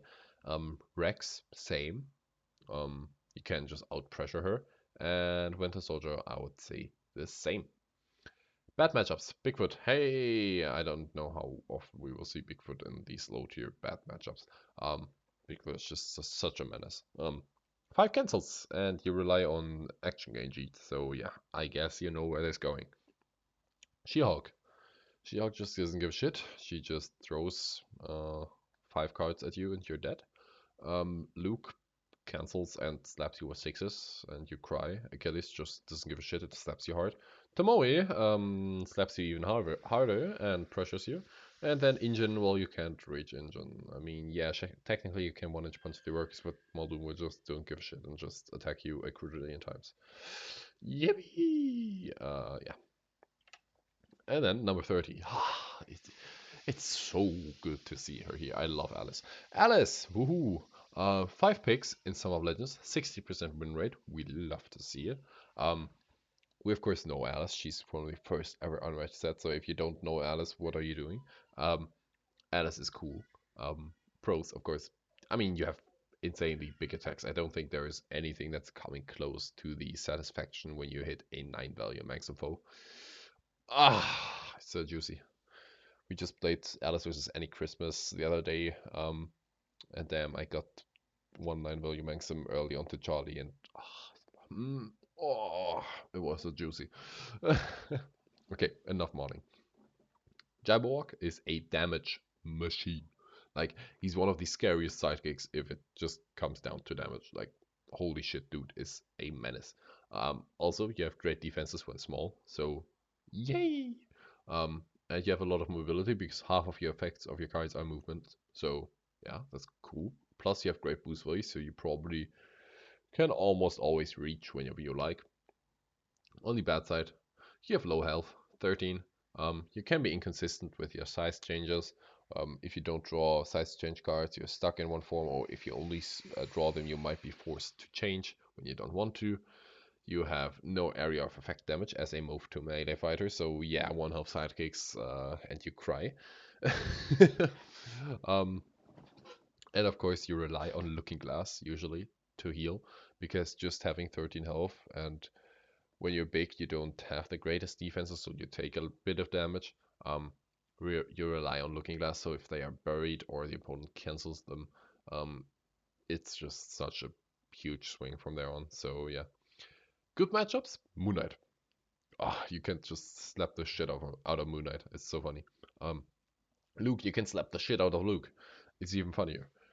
Yen, I would probably say isn't really good. It's just even overall. You can do some nasty things to her and slap her quite well. Plus, Jabi doesn't die, and he's a menace. Golden Bat, you just slap him like a maniac. Little Red, you can slap her like a maniac. And T-Rex, you can slap her like a maniac. You see a trend with these Alice matchups. You just go Unga Bunga, and I love going Unga Bunga. It's my favorite playstyle. If you haven't seen yet in some of my videos, I like to go Unga Bunga. Um, it's so funny to say Unga Bunga. Damn, I'm such a little kid for like a Unga Bunga. Fucking hell. Cut. Uh, Bad matchups. Bigfoot. Hey, cancels! Woohoo! And you can only attack once, and then he moves 5 spaces away, and you cry, and Jack doesn't die, and She-Hulk! Woohoo! 4 value offensive cancel into Looking Glass. Yeah, haha. Engine. Woohoo! You can't deal with 1 health sidekicks. Wukong. Woohoo! You can't deal with 1 health sidekicks. Achilles slaps you too hard. Tesla slaps you too hard. Woohoo! I should probably also add Invisible Man here technically, but he's just so niche that I thought the other ones were more important. But yeah, I mean, Alice, as you see, has a lot of meta-relevant matchups. Sure, she has some inconsistency issues, but if you've seen Email play her, you know it. You know. She's a menace. I love Alice. And then Genie. I mean, Genie will probably always be like exactly in the middle of all the fighters. Just due to his concept, I don't see him ever dropping lower or actually getting higher. Um, he was picked 3 times, he was banned 3 times, he had a win rate of 67%. So yeah, that's decent. Um, he's of course insanely versatile. He has so many different routes he can play a game. He can go for the wishes discard. He can go for with the combo turn. He can go just for potential 8 discards. And value Genie, you can just spam ability and have 3 actions each turn. Draw like a maniac. Draw 5 of witches, and yeah, it's just basically relies on how you use wishes in every single matchup. And this is also probably the biggest con on him. Like, he's so difficult to play. You have to know exactly what you do in every single matchup, because you play every single matchup differently. I cannot tell you how to play Genie because there is no way how to play Genie. You can ask me how to play Genie in a specific matchup, and even then, I might tell you, well, technically you can do that, but it's just Genius. You have to be so experienced with him to be comfortable playing him in any tournament, um, in a matchup. So yeah, whoo. And also he has very bad blocks. Like, he has only 3 value blocks, and everything else is 2 or lower. Sure, he has Back in the Lamp, but that's only on paper a 4 value block, because actually, like, winning combat effects will still win against it. Um, his attacks are all just 3s basically. You only have 3 4s, so you don't have big attacks to actually deal damage. Your boost values are garbage, so if you ever have to boost, that's not great. Plus, like I said, you rely on perfectly using all 3 wishes. So even if one of them gets discarded, you're usually fucked. You need them, and you need to play them at exactly the same time with exactly the right effect. And it's hard. But if you manage to do that, Genie is a menace. Like, he has so many good meta matchups. Wukong. You have a lot of ping damage, so dealing with the clones is pretty easy. Plus, you're a move 3 ranged fighter, so you'll be able to attack Wukong a lot and just pressure him. Widow. Brrr, combo turn. She dies. Daredevil, you can just discard his whole hand once he's like at low deck count, and then he doesn't have Devil anymore 8 tries. You have 8 discards. That's insane. Um, Winter Soldier, you have a guaranteed way to win against him if you just set your values to 4 each time. You have your guaranteed, I think, 14 damage against him. Or, so yeah. Dracula, also, I mean, Drac doesn't like discards because he needs those cards to bump into Beast Form. Plus, he doesn't have a lot of defense, so you see where I'm getting at. If you just attack a lot and discard his hand in crucial moments, poor Drac. And an Injun, I mean, Injun relies on not getting attacked, and a fighter like Genie who's move 3 range, plus has a lot of warping effects, plus can get 3 actions, plus has a lot of ping to deal with your workers. Not great. For the bad matchups, Bigfoot. I mean, Bigfoot just slaps you way too hard and you can't deal any damage to him. Achilles, same. She-Hulk, same. Moon Knight, same.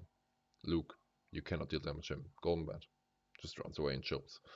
So yeah, I mean, Genie is pretty polarizing, but if you know what you're doing, damn, Genie is a menace. And then, I think lastly, in B, we have Wayward Sisters. Damn, we have to get more Wayward Sisters appreciation. They were picked 2 times in Summer Legends, banned 3 times, and they didn't win a single game, sadly, out of the 2. But hey, they were picked 2 times and people were scared of them, so banning 3 times. Gaia. Yeah! Um, Pros. I mean, they are insanely versatile. Like, holy shit. You can decide which out of 4 spells you use after every single attack. Huh? They are very flexible. They have great board control. Of course, having 3 bodies, 3 large bodies on the board is always great, so you don't have to boost that much. They have an insane potential health total. Like, they can heal after every single combat, plus maybe heal with a natural remedy, plus heal with a scheme, plus they already have 18 health. Ooh, damn. Like, in some Wayward Sisters games, I got above the 40 health mark just by spamming heal spell. And by spamming heal spell, we also are in the next category. They have a lot of draw. Like, if you want to, you can outdraw T-Rex. It's just, but it's so cool. Um, Only cons, I mean, they're again insanely difficult to play. With a fighter that's this versatile and you get a choice after every single combat between 4 different options, you're bound to make mistakes. Like, you can basically never play them optimal. It's so hard. They of course also don't have cancels, so that just makes your life a bit harder. Plus, you only have low health for each of these sisters, which isn't that bad for them because they still work even if only one sister is alive, but it still hurts you because you lose a lot of board control. Plus, you don't have a great fatigue game because, well, you only have 6 health on each of the sisters, so they just always die in 3 maneuvers and fatigue. So yeah, you can't really play that. But other than that, holy, they have a lot of good matchups. Black Widow. Black Widow can just go away and die. Like, holy, poor girl. Golden Bat. You can just pin, pressure, wombo combo, draw, spam heal spell. Yeah. Um, Annie. You just attack her a lot, and then once she's at 1 health from Mississippi, you attack Charlie and ping Annie to death. Poor Annie. uh, T-Rex. I mean, like I said, you can outdraw T-Rex and just pin T-Rex and then just kill her. It's so funny. Um, Druck. Druck. We also covered that matchup here on Matchup Monday. Um, Beast form into pricking. Ouch. Plus, you're so aggressive. Druck doesn't have that many defenses. Plus, you can just ping off the sisters. So yeah. And then Alice, I would also say, is quite good for you because, I mean, big Alice into pricking. Ouch. Ouch, ouch, ouch, ouch. And yeah, ping damage. Ping damage. Woo! Bad matchups. Achilles. Achilles just doesn't give a shit and slaps you to death. She-Hulk. 1-9 and one of your sisters is dead. Second sister is dead. Third sister gets thrown to death in 3 turns. Woohoo! Sinbad.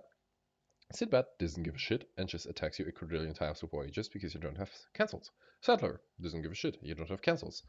And yeah, Sattler handles aggression really well with her infinite health, basically. So yeah, not great. Duza.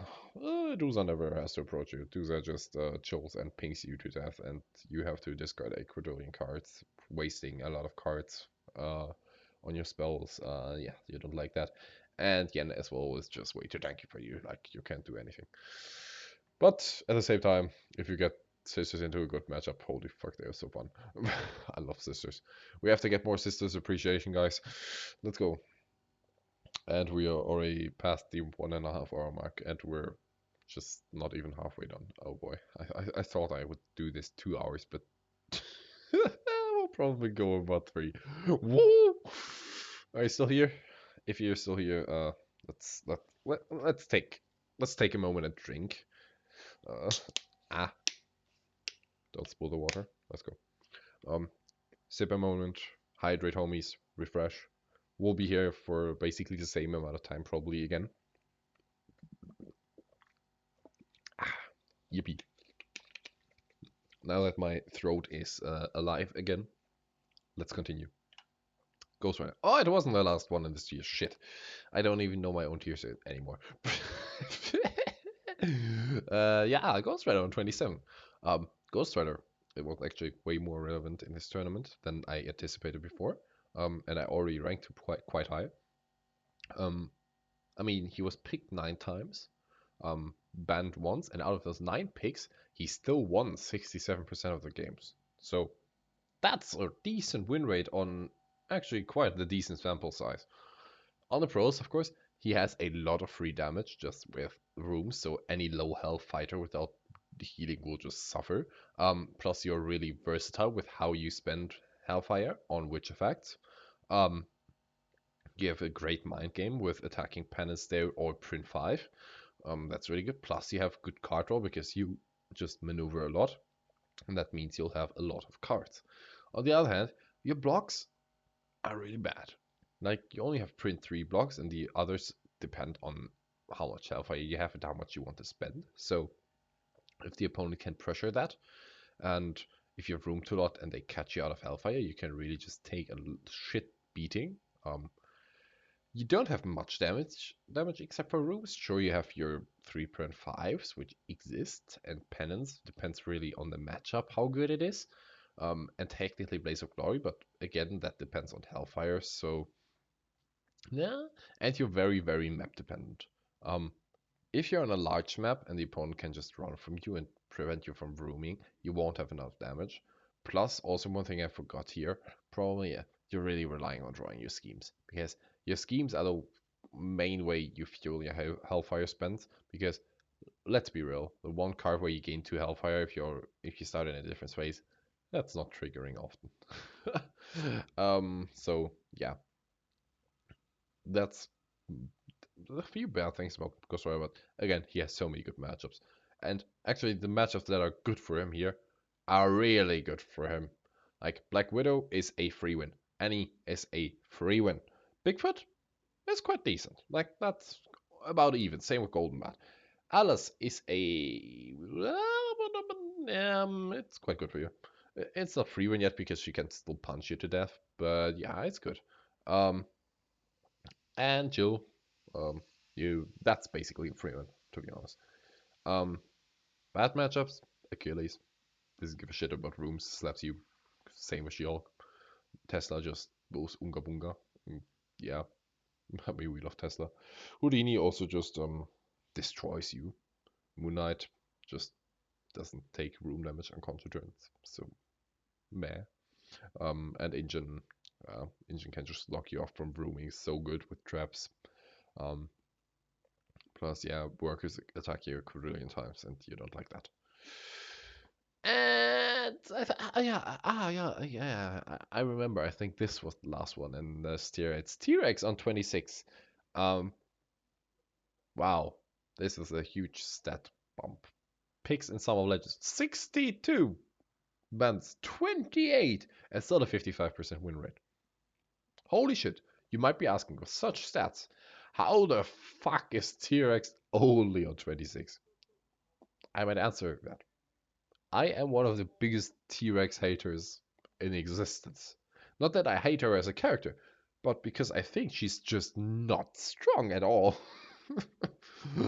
um, on the pro side, of course, she has it's an insane amount of high value attacks. Like she has commanding dinos that you can boost. She has the 3 value ignores. She has shifts. She has yes, she has yes. Um, of course, Dinos is insane combo potential. She has 27 health, because why not? Great draw, because you always basically draw one free card at the end of your turn. Plus reach, I already covered reach on Miss Bubbles slide, so yeah, you know how good that is. Only cons, you have very bad blocks, plus not many of them, actually just 11, that's the second lowest block count in the game. Yeah, not great. You're insanely map dependent, because if the map is just too large, the opponent can just run away from you. You hate discards because you want to be attacking a lot and want to have cards for boosting. So if you have to discard cards, you just cry. And you're of course insanely bad in fatigue. You cannot play fatigue if the opponent can just survive you. Well, that's it's yeah. And then of course you have self damage on many cards, so that 27 health total is probably more so on 20 or 18 in most matchups. Um, for the good matchups, I would say Ghost Rider, you just numb him. Doctor Strange, you just numb him. Drug as well, and Luke and Wukong and Winter Soldier. They're pretty straightforward matchups. You just attack every single turn with high attacks, and they can't handle that. But on the bad side, like Achilles just survives you, and then once Pat is dead, he just slaps you way too hard and aggression. And She-Hulk, 20 health, like you cannot get through that. And she draws like a maniac and then just random discards you a quadrillion cards. Bigfoot, yeah, he also can just easily survive you. Same with Jill and Settler. Have we mentioned Settler before? Most one-sided matchup in existence. Um, and Annie just also slaps you way too hard because, of course, you're always at a higher health than she is, so she will always slap with +2. But to cover the fact why T-Rex is so low, in the last two tournaments, we invented a thing that's a split advantage, so you only get the choice of either map or position, not both. When there was the full advantage tournaments, yeah, T-Rex was probably top 5 by far. Like she was up there. But now that since you rely on map that much, basically you'll always go second. And that's so much more important than you would think. Because if the opponent starts their game with 7 cards in hand, basically, when you start, you maneuver attack them, you go down to 5, they go down to 6, they maneuver and attack you, they can just pressure you really well. There are so many matchups on split advantage that just turn from being T-Rex favored into unfavored. Like Little Red, for example. Stats say that it's insanely Rex favored, but that those were full advantage times. Right now, I would always play Red against Rex. And it's basically like I'm having a walk in the park. It's not difficult at all. And there are so many characters that can do this now with split advantage. I'm just not scared of Rex anymore. Not at all. Almost every single high tier character can just chill and run away or actually counter pressure her in some way, which is just insane. And I don't know why people still pick Rex as one of their first picks in something like Banquist or something. I don't understand it, and I probably will never understand it. It is my opinion, and it will probably be a bit controversial, but Rex is worse than every of the upcoming fighters. And this is the current list. So you have Rex at the top of B tier, which is just number 26 is exactly the middle. So Rex is worse than half of the fighters and better than half of the fighters. And from now on, we get into the actual really spicy shit where, yeah, we might have to discuss a bit more. Up till now, I think most of the placements would be mostly the same for almost everyone in the competitive scene, except maybe Rexy or here and there one or two biased characters that everyone has. I also have my biased characters that I probably rate higher than most people. Um, but yeah, I think on the bottom ones like C plus to F, almost everyone agrees. And from now on, we get into the spicy territory. So yeah, get your chilies out there. And let's start with the B plus, which is fighter 25 to 20. They are very, very relevant if some key fighters are banned, which since almost every tournament right now and competitive format has bans integrated somewhere, you'll see these fighters in like 50% of the games. They'll be relevant, or drafts, should I say. They will be either be relevant, picked, or banned after that because they're just so decent. They'll be good options in almost every draft. And it just depends on whether you like to play them more or a different fighter. Um, they have decent matchup threats into many high tiers. They're good late picks to catch your opponent off guard, and you can't really go wrong with them if their counters are gone. Just because they're that well rounded. Starting with Raptors. Raptors have jumped a shit ton in this matter. Picks in Summer of Legends, 12. Bans, 6. That's a lot of bans. And win rate, 33%. That's not that high. I contrib contributed to that myself by, I think, beating them 3 times. Once with Achilles, once with Tesla, once with Moon Knight. 2 out of which are not favorite matchups for me. So these stats are worse than they should be. They should be higher.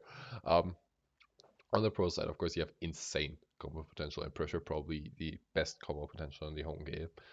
You have so many high value attacks while all 3 Raptors are still alive, and Raptors going in with a full hand is one of the scariest things you can imagine in Unmatched. You also have 3 random discards to top that off to actually um, decrease one of your biggest flaws, which is having no card draw. So if you can just manage to attack like 3 or 4 times in the turn and also like maybe 1 or 2 discards on them, your opponent is also losing 4 to 6 cards usually. So yeah, they can't counterattack you, so you don't have to have card draw to actually like draw into defense because you also only have 10 blocks, which is the lowest amount of blocks any deck has in the whole game. But again, if you just attack a lot in one turn, the opponent won't have cards to attack you. So then you'll both double maneuver until you get high amount of cards on again and repeat. At least that's the Raptor game strat. Of course, you have low health on each Raptor, only 7, and with your low amount of blocks, if you only do 1 misplay or the opponent gets 1 lucky draw on their character or whatever, yeah, you can crumble a bit, but of course that always also depends on the matchup, and sometimes if you're maybe playing, I don't know, against She-Hulk, you might want to play a bit more careful, because she could play 80 defense rests to draw like a quadrillion cards and then just smack you with a 9, and yeah. So that can happen, but if you're careful enough and know what you're doing, it's not that big of a deal. But of course, damage decrease massively once a raptor dies. Like 1 raptor dead is already it's looking bad, but once the second died, you're basically already lost. Because from there on you don't really have damage anymore. All of your attacks are quite low value. You have 2 print 5s and that's kind of it. So yeah, the opponent either has to be dead at that point or at 1 or 2 health for you to still win the game. What are good matchups? She-Hulk, just mentioned. If you're careful and don't allow her to draw too much with defense rests, pretty good matchup. Tesla, the one that I actually won from the Tesla side, it's insanely bad for him. Like usually he dies 3rd turn, but I just had so much luck. Little Red also. Attacking a quadrillion times. Red doesn't like that because she has to align every single card with a good symbol. and she will run into blank defenses and then just cry. Sherlock, really relevant one. Um, doesn't have many defenses, and his draw is ass. So yeah, one or two good combo turns and he will die. Annie, oh, Annie has no draw on defense on herself, so yeah, with low health, she can't do much. It's very sad. Um, Plus also her ability doesn't really work on raptors that well because they only have 7 health. So yeah, Daredevil as well, pin and brrr, and he's dead. So yeah, those are just really polarizing matchups. And now on the other hand, Achilles is just ass for them. Like the only thing they can do probably is either try to fatigue him on a really large map, um, or try to kill Pat at a good moment and then go in and pin him and just unleash hell on him on the first 2 turns where Pat died, so he can't regroup his hand. But if the Achilles player is smart, you can't really do much about it. Bigfoot, 5 cancels. You don't get action gain turns. Plus, if he doesn't cancel, he just moves away. So yeah, and then he slaps you hard. He has really good card draw with his ability, and Jack is a menace. So yeah, Wukong. I mean, you can't do anything about the clone wall, and they'll just attack you with Oxus, so you lose a lot of cards, and you don't have draw. So you cry. Houdini discards your defenses and just kills one raptor turn 1, and then you don't have damage. Rex just numb, has way too much draw and aggression, and same with Sinbad. Next up, well, we just talked about her a bit. Annie Christmas. When she first came out, people were like, "Oh damn, it's so underwhelming." But I think in the last couple of months, Annie slowly went up the ladder step by step. She was picked 7 times and banned 5 times in Summer Legends and had a win rate of 29%, which is abysmal. But um, I don't think it's her fault. I think she's definitely decent. She has 8 total auto damage, 6 of them on schemes. So whenever you get an opponent with no healing to 6 health, you know, okay, I just have to survive. Charlie is a menace, having an 8 health range sidekick that technically can heal another 3 plus block, heal another 4 plus blocks for 4/4s, and then can swap, and he just stays alive forever. Like, dude is insane. Overall, you're just really, really tanky.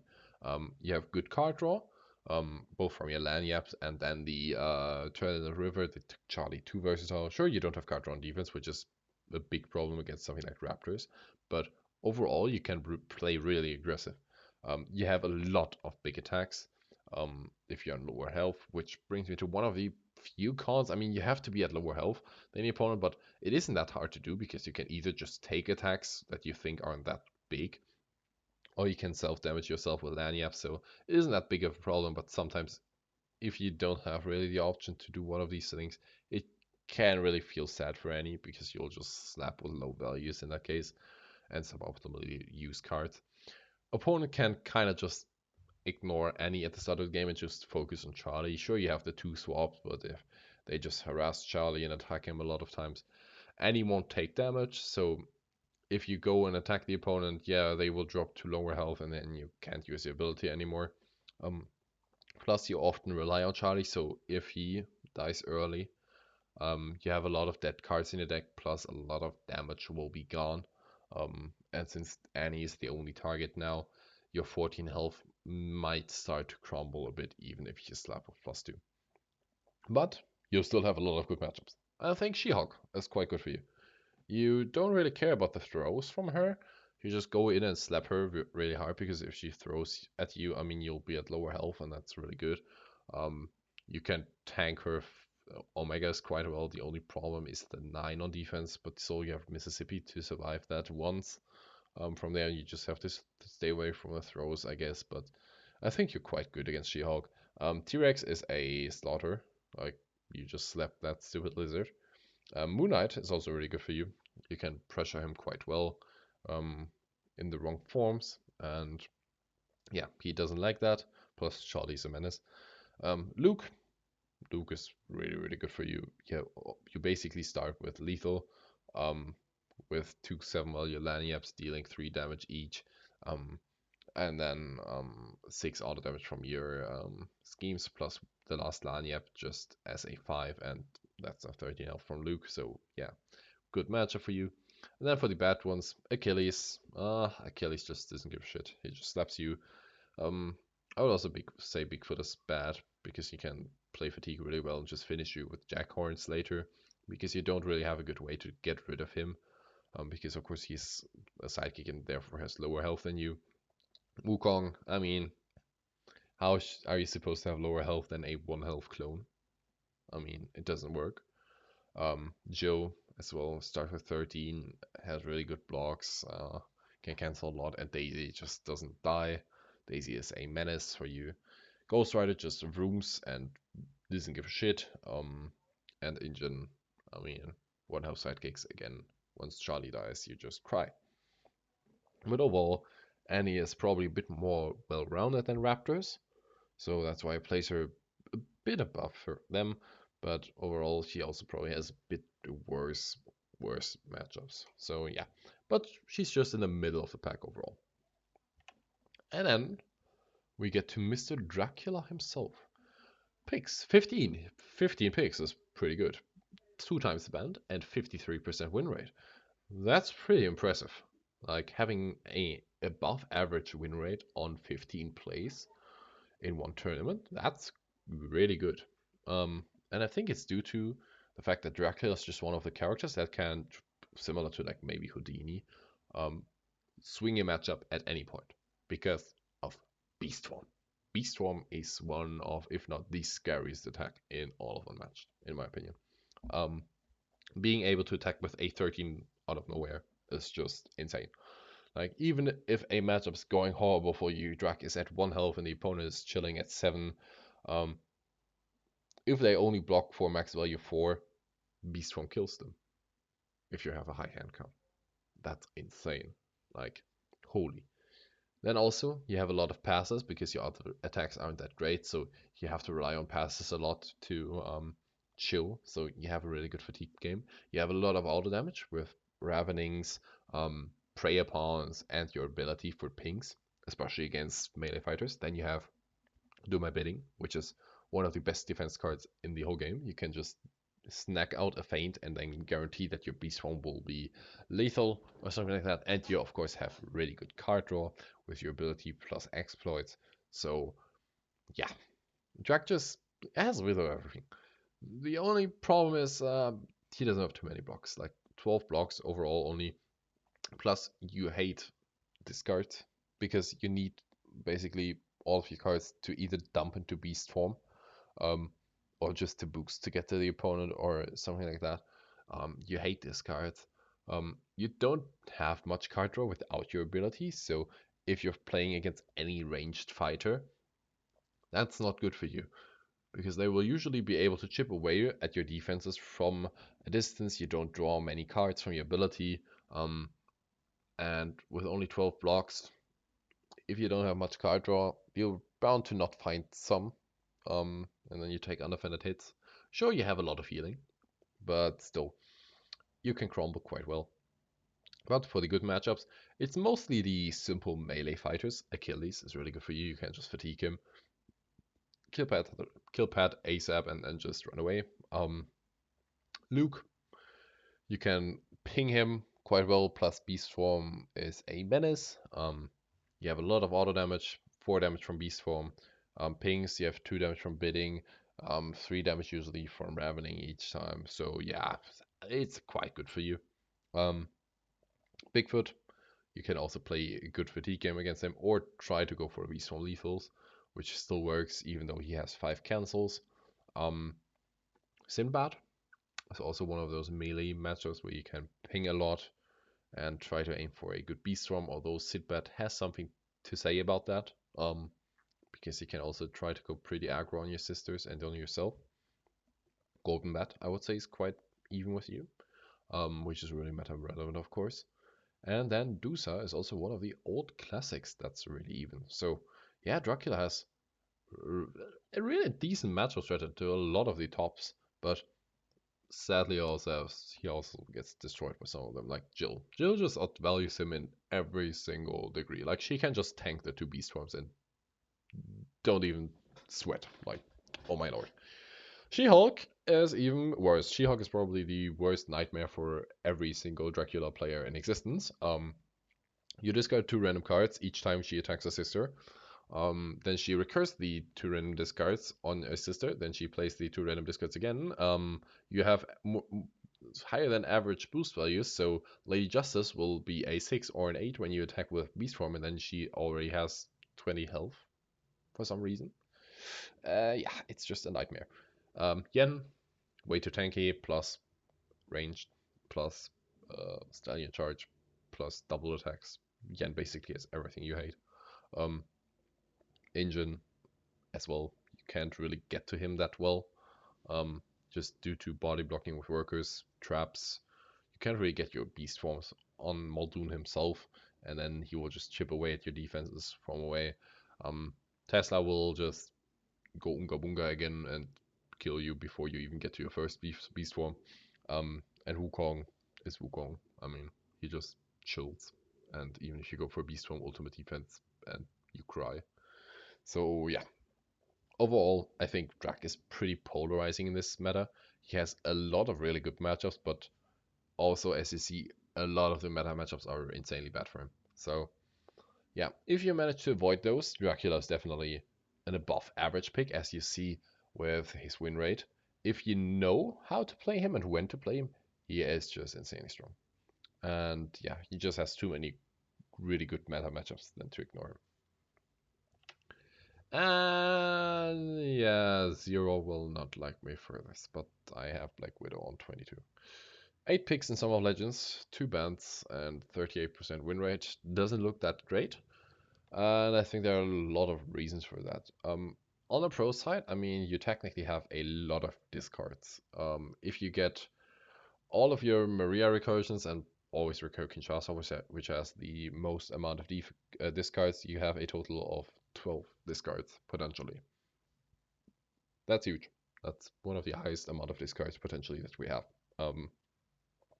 You also technically have a lot of auto damage. If you just recur the auto damage schemes, you have 10 auto damage. So that's, again, insane. Then you also have a really good fatigue game because you start with 31 cards instead of 30. You technically have 3 passes already with your schemes if you play them with no other schemes in deck. Plus you can recur 3 cards that can be passes again. So you have kind of like a 34 card deck with 6 passes. That's a really, really good fatigue game. Of course, it doesn't really work that way the whole time, but you're still pretty good at fatigue. Maria is a menace. Like, she stays alive for the whole game. You can swap with her. She can play 4-value versatiles that recurse stuff. She can revive when she's too low and then gets killed. And then you also have 5 cancels, because why not? So yeah, a lot of good things. For the bad things, your value blocks are ass. You have 2 4-value blocks and that's it. Then you also only have 13 health with no healing, so if an opponent manages to get to Widow through all of her discards and slap her a couple of times, she dies. Holy. You rely on getting your schemes at the right time and the right ones at that, because in many matchups you have one set scheme that you want to recur every time. Because otherwise you don't have a lot of chance. Maybe against Luke Cage, you really need the auto damage schemes. Against Houdini, you need the discards from Kinshasa. Against T-Rex, you maybe really need Budapest to find that. So finding one usually out of 30 cards in your deck can be quite hard. And then recurring that and finding it again, and yeah, there's a bit of inconsistency problems. Plus, you have low card draw, basically next to none, except for Budapest. So, again, if an opponent pressures you, you need that one exact card at the right time. And then you also need Maria alive for the recursion to actually get value out of your schemes, because I think if you don't get any Maria recursion, you're almost bound to lose most matchups. Sure, Maria is one of the best and tanky sidekicks in the game, but it's still quite the liability for you, because often the opponent will just attack Widow with something high, And then either you take a shit ton of damage and might worry about your health, or you play the swap and swap Maria and then she dies. And that also feels bad. But in the matchups where you don't get aggroed down so much and don't get slapped so hard, but you just play a decent value game with a lot of cancels, a lot of discards, a good amount of auto damage, that's where Widow shines. So good matchups, Yen. Of course, your auto damage schemes deal 2 each, so that's basically made for Yen. Um, Plus you have 5 cancels, so you can really call out double attacks quite well and prevent them, so you're not losing as much value. Strange, wow, your damage schemes just basically murder him. Dusa, you can try to outvalue. It's a really even matchup and cool. Achilles, on a move 5 center map, you can just fatigue him. Um, Alice, I would say you can also just run away, discard her a lot of cards, and chill. Um, Daredevil is probably one of the most brutal matchups for Daredevil in existence next to Genie because you discard an incredible amount of cards and then, yeah, he cries. But then for the bad matchups, I mean, Ghost Rider rooms you and kills you. Bigfoot just slaps way too hard and you never get discards with your 4. She-Hulk just throws and random discards and uh, Wayward Sisters ping you to death. Golden Bat slaps you like a maniac, plus you don't have damage to kill him, even if you get all of your schemes. We love Golden Bat. And then Tomoe just aggroes you down a lot of pings from leaving her zone, and yeah. But mainly if you can avoid Ghost Rider, Bigfoot, and She-Hulk, I think you're fine. Like the 3 other ones are still really bad, but winnable. So if you can just avoid the top 3, I think you are good to pick Widow if you have some of the good matchups on the left in the draft of the opponent. But overall, also one thing why I think that Widow's win rate is so low, since you have to know which exact scheme you need in any given matchup, and if you don't get it, how to play around that, how to adjust your win con at any point. Knowing that it takes a lot of time and practice. She's very difficult to optimize. Um, so probably for a player like Zero Skater, she would be a bit higher, probably around like maybe number 17 or something like that. But I would say for the average and then like normal skillful competitive player, I think she's around here. Um, so yeah, also for myself. And then next up, damn, damn, Kiet, my man, Kiet, you convinced me. You convinced me. Um, After the Titania Strategy Sunday and now the finals as well, I'm convinced Titania is pretty good. Um, she was picked 2 times in Summer Legends. She won only one of those games. One of them, but the game she won was really important. Um, I mean, yeah, it was the final game in the finale between Kiet and Za. He played Titania and won it. So yeah, Titania won him the whole tournament. That's an achievement. Um, of course, for the pros, she has a great pressure game with Rhyme. If you get Rhyme at the right time with some schemes, yeah, you can draw like a maniac, deal 4 damage glance in one turn, and then still double attack with maybe 2 5 value attacks with Obi, and then I don't know, Fairy Song. You have 8 auto damage with the 2 glances and the 2 parting gifts. 8 auto damage is always really good. Oberon is a menace. He has 6 5s to throw on top of the 8 auto damage. Then you also have that great pressure with Rhyme, so yeah, your damage output is insane. You're also very versatile with how you play. You can either just go for pure damage and pressure, or you have perfect fatigue game with sleep, of course, which might be or get that, um, which can be really disgusting. Um, or you just do a combination of that where you aggro at the start really well, and then once the opponent use a lot of cards on defense, you can switch to sleep and just chill. So she's just very versatile, and of course she has her 6 glamours, and some of them are always useful. Like, yeah. I mean, only cons, there is a bit of inconsistency. with the glamours, um, where you can just draw the crappy ones, um, or draw the good ones too early, where you don't need them. Um, but as time went on, I think I got more used to that, and it's easier to play around with the discards, and then actually maybe just not going for a set strategy like sleep, but just then discard everything and go for a big fairy queen. But it's still inconsistency issues in the glamour decks. So yeah, I have to point that out. You're still low health. You only have 12 health. Um, so yeah, I mean, sure, you have your 6 healing on the schemes, but you have a starting health of 12, and if you don't fight your healing, that's still pretty low. Plus fatigue health is not that great if you get rid of sleep for some reason, or don't manage to recur it. Yeah, you rely on Oberon to deal a good amount of damage usually, because if you don't get the 3/5s from Obi, yeah, sure, you get your 8 auto damage. Um, but from there on, I mean, yeah, you have 3/5s and then the 2 fairy queens, but they are already telegraphed and can be fainted. And from there, you don't have much actually. So Oberon is often just necessary for your game plan, and since he can't block with so many things, um, if he dies, you might just cry at some point. Because overall, you have a low quantity of combat cards. You have a lot of schemes. A lot of schemes. So, yeah, you might not be able to attack or defend that often, um, just due to the sheer amount of schemes.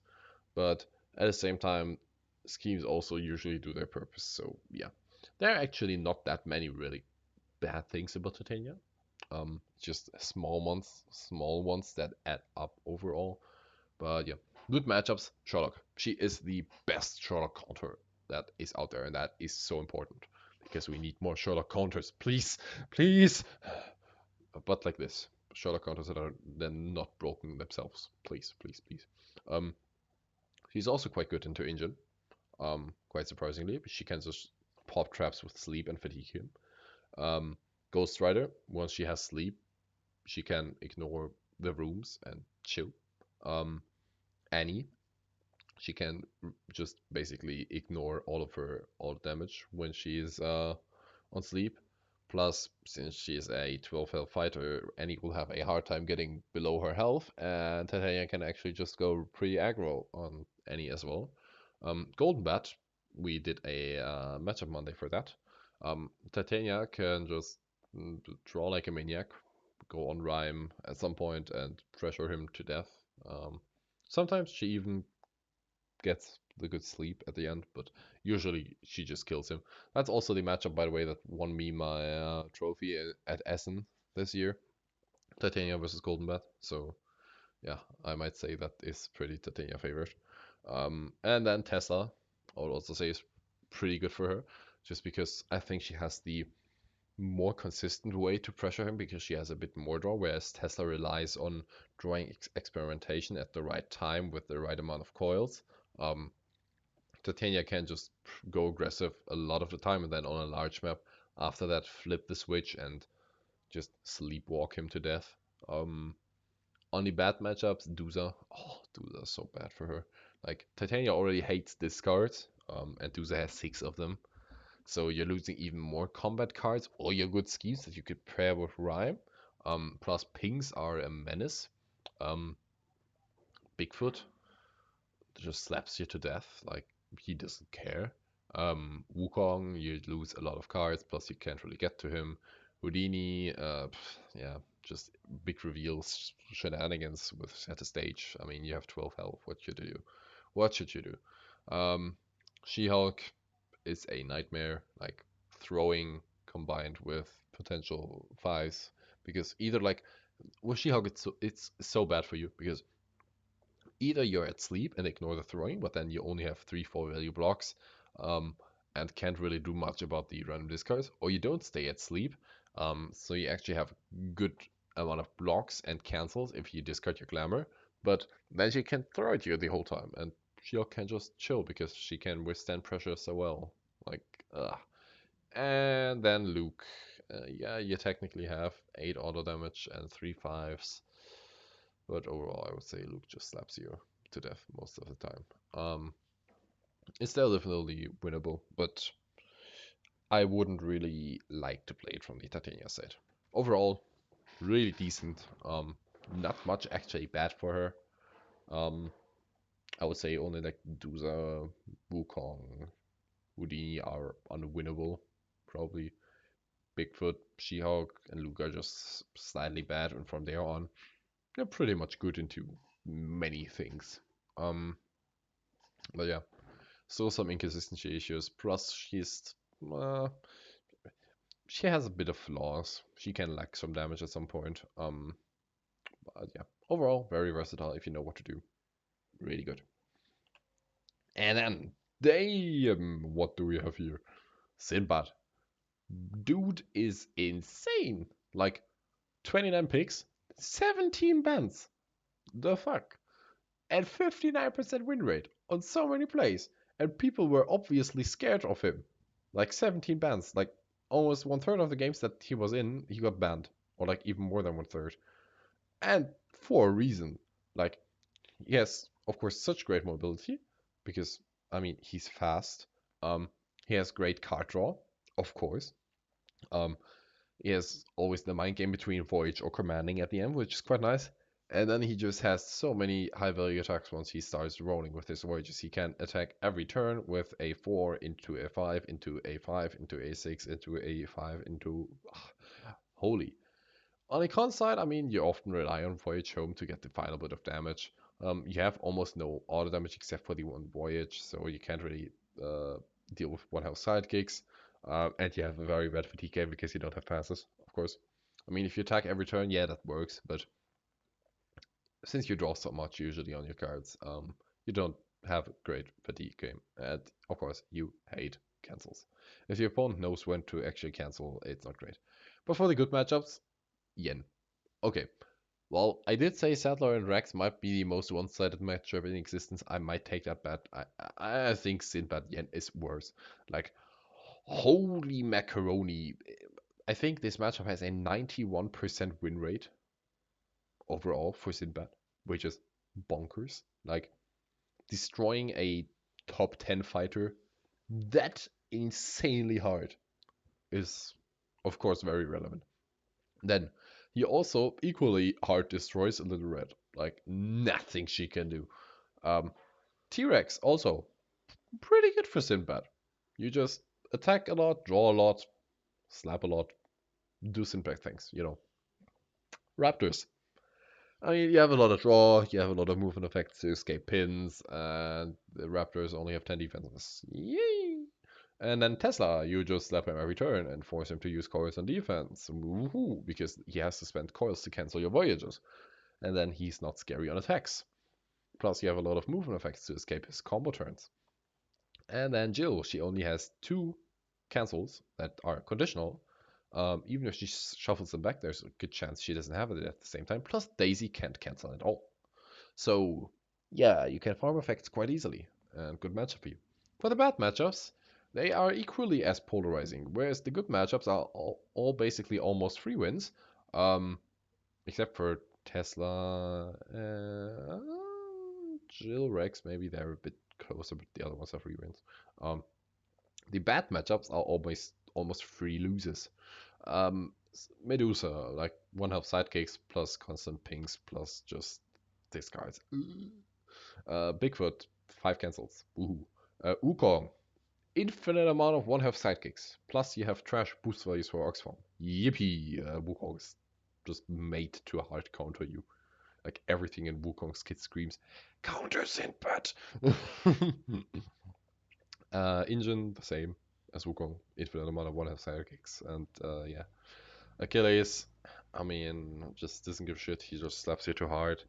Um, Luke as well, although you can do something against Luke if you just don't care about his slapping and slap back.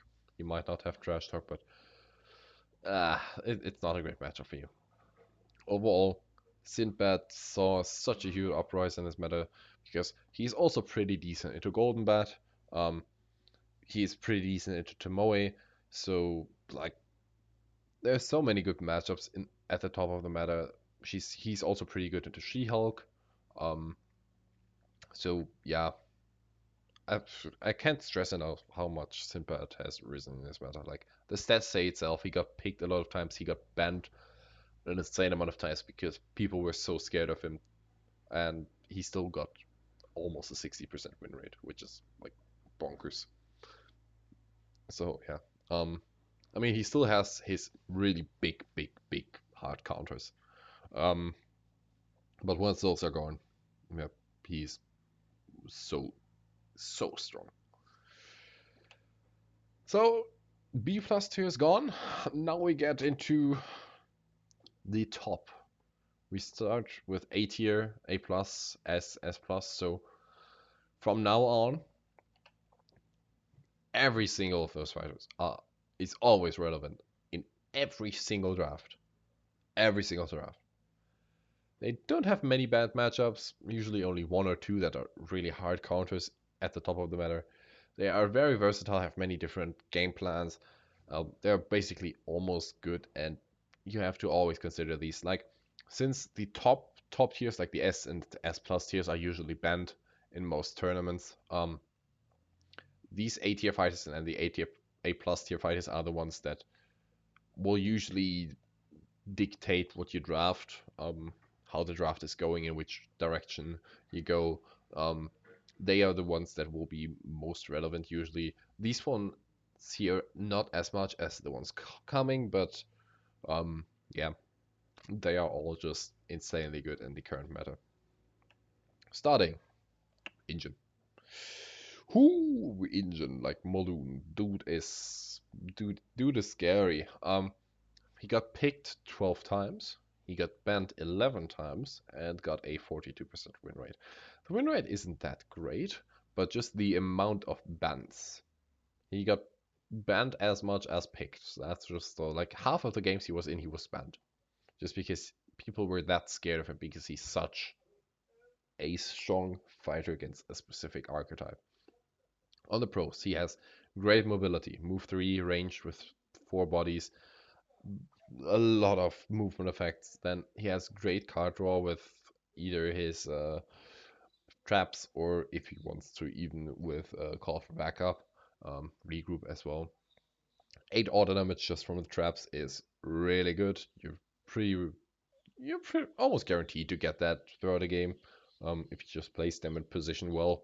You have insane board control. You're probably one of, if not the best board control fighters in the whole game with your 8 traps that limit movements plus 4 ranged bodies on the board. It's insane. You shut down melee fighters basically like no one else except maybe Wukong. Like holy, holy macaroni. They can't do anything against you. And then you also have a great fatigue game. So yeah, Muldoon just destroys those normal melee fighters, and it's not even close. Yeah. On the other side, you have a low amount of blocks, like only 8 that are really good. You technically also have 3 regroups, so technically 11, but it's really only 8. Um, Low value attacks, like you don't attack for high values, you just attack a lot, assert your dominance, move the opponent away, make them lose value. You of course also have low health and no healing, so if you fuck up your positioning once and the opponent gets to you, it will hurt. Um, he's very difficult to play. He is one of, if not the most reliant fighter on positioning. You have to know the map really well. You have to know what exactly the opponent has for movement effects at any given point on which cards, and then you just don't have to miss anything. Muldoon is so hard to play. Usually, competitive players just take like 1 or 2 minutes per turn on him just positioning because it's so important. But if you do it, oh man, he's good. And then also, I mean, he's a bit map dependent in many matchups because on a map that's too connected where the opponent can get to him too easily, um, if he can struggle. But at the same time, in the matchups where he's really good, he doesn't really care about map, to be honest. Um, so yeah, jumping into the good matchups, Achilles. I mean, another competitor for one of the most one-sided matchups. Like I think Achilles has an 11% win rate That matchup, it just it's so bad, and I love it. Then Tomoe, I mean, Tomoe hates sidekicks overall. Plus, you have 9 of them, so yeah, and you just attack her a quadrillion times and move her out of your zone, um, so she can't get the ping, and you're good. Then Luke, Luke, Luke is a tricky one. You have to exactly know what you're doing when playing Muldoon against Luke. But if you do, it's a good matchup. Sinbad, I mean, we just talked about it on the Sinbad side. It's basically a free win. Daredevil, people started calling it even. I would say now it's almost free win for Muldoon if he knows what he's doing. You can just shut him down so much, aggress him so much, fade Devil at the right time, and then just run away and fatigue him. And then Bigfoot, I would also say, I mean, yeah, if the opponent is the best Bigfoot player in the whole world, he might give you some troubles with good positioning and playing the right movement card at the right time. But again, if you're skilled with Muldoon and just know when and where to put traps, when and where to put your workers, you won't have a struggle against Bigfoot, really. Yeah, sure, if you make one mistake, you instantly lose, but still, if you're just that good, if you're him, then there's no problem. And then bad matchups, Duza. Duza is just like 6 discards better for deep game than you. Move 3 range. Always gets to you. One of sidekicks to pop traps. Woohoo. Wukong. Even more one of sidekicks to pop traps. Again, always gets to you. And a shit ton of discards with Oxform and stuff. And yeah. Not great. Yen. Yen is like your biggest hard counter in existence, kinda. With Stallion Charge and again, double attacks. You don't like those. Tesla as well can just attack you a quadrillion times per turn. Even if you manage to move away with maybe your blue 4, he can just move you back with remote control and say, ha ha. Jill cannot value you and just chill because it's a Jill, because. Okay, I'll stop.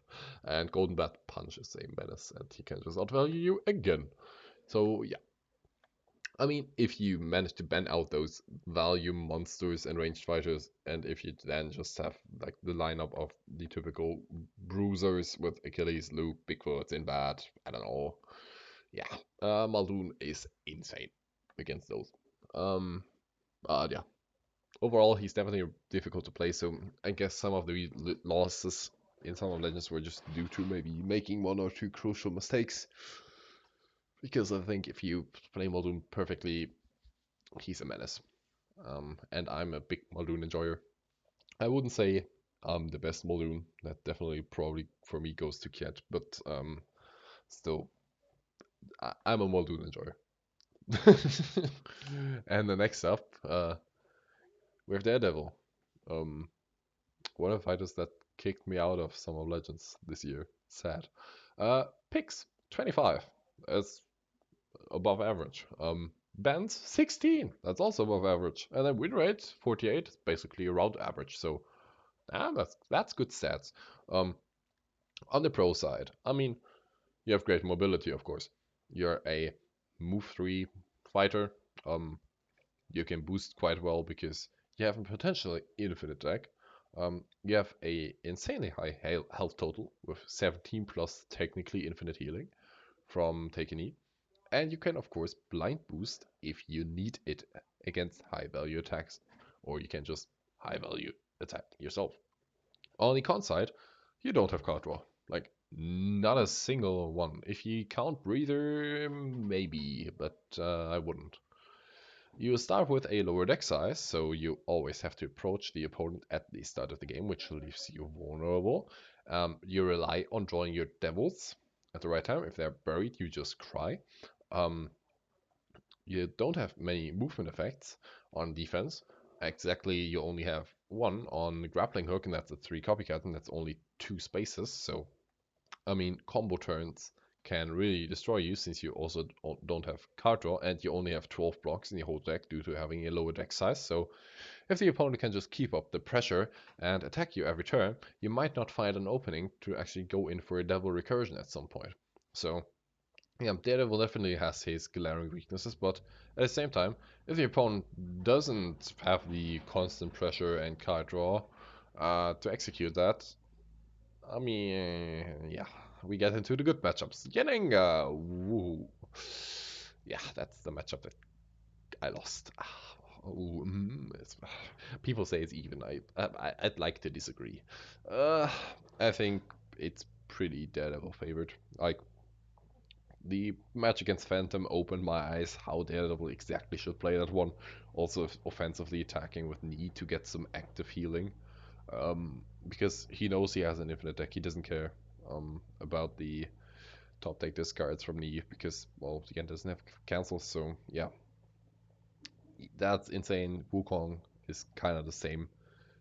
Guaranteed infinite deck, so you can just boost like you want against Orcs with anything that's not defense. Um, Medusa, I mean, yeah, you can farm Devils on Harpies, and she doesn't want to really spend Feints on them. And you're bound to get good recursion on that, and then you can just avoid pings by running. Jill is abysmal for Jill. Daisy doesn't have cancel, so you get 2 free recursions on her at least. And then since Jill only has 2 feints that are also conditional, plus she might use them earlier, yeah, it's not great. Plus Jill doesn't really have the pressure. T-Rex is actually funny because even though you have a lower deck size, you can just run away. Because T-Rex still fatigues faster than you do. And then you, at some point, you could still get your free recursion on Rex. Um, Winter Soldier, I would also say, is slightly favored for you. Even though he has the more consistent recursion, you actually have the damage to kill him with recurring through adversities and just hitting devils over his defenses. Um, so yeah, the bad matchups are of course the ones that can pressure him. Tomori, one of the best examples for that. A lot of draw, you take damage when you leave your zone, so when you run away, you take damage. Oh my lord. Raptors, as said before in the Raptor slide, just pin you at Unga Bunga. Genie discards your hand, you don't have devils. Widow discards your hand, you don't have devils. And defense, Bigfoot, 5 cancels. Woohoo. Engine, just discussed that earlier. So yeah, overall, Daredevil, I mean, he has so many insanely good meta relevant matchups. Like, I would say Yen is about 70-30 for him, Wukong is about 70-30 for him, Deuce as well, Jill as well. Like, that's 4 out of the probably, like, I don't know, top 10, top 15 fighters. And yeah, that's just insane. So, having such an insane matchup spread, yeah, sure. You have a lot of really bad matchups, but as you see with Raptors, Genie, Widow, that's not like the top tier. That's like more in the regards of B or B plus. So they're not that relevant and often have counters themselves. So if you just maybe you pick, I don't know, Bigfoot yourself, then you can just chill against Widow, Genies, and Raptors because Bigfoot destroys all of them, and then you can almost safely pick Daredevil. So yeah, overall he definitely is a menace in any draft, and if you let him slip through like I did, I thought Yen would be even with him and it would be fine. Oh my god. Uh, Poor me. Yeah, he can really just swing you. And then we get into Tomoe. Ah, Tomoe is cool. We have 46 picks. That's a lot. We have 15 bans. That's also a lot. And 35% win rate. Holy shit, that's bad. I don't know how that happened. Tomoe is better than that. But yeah, let's get into the pros. Of course, you have great pressure. Like, you have a lot of draw with piercing shots, confront, just like your normal maneuvers. Um, you have a lot of pings because if the opponent is running away, you get free damage. Ooh, that's great. Then you can also combine your ability with some of your card effects, maybe a Warrior's Way where you can move in 3 spaces, free 2 pings, skirmish, free ping, woo. Then you also have 4 discards, 2 of which are chosen. Chosen. And then you have the combination of chosen discard into a Print 7 attack.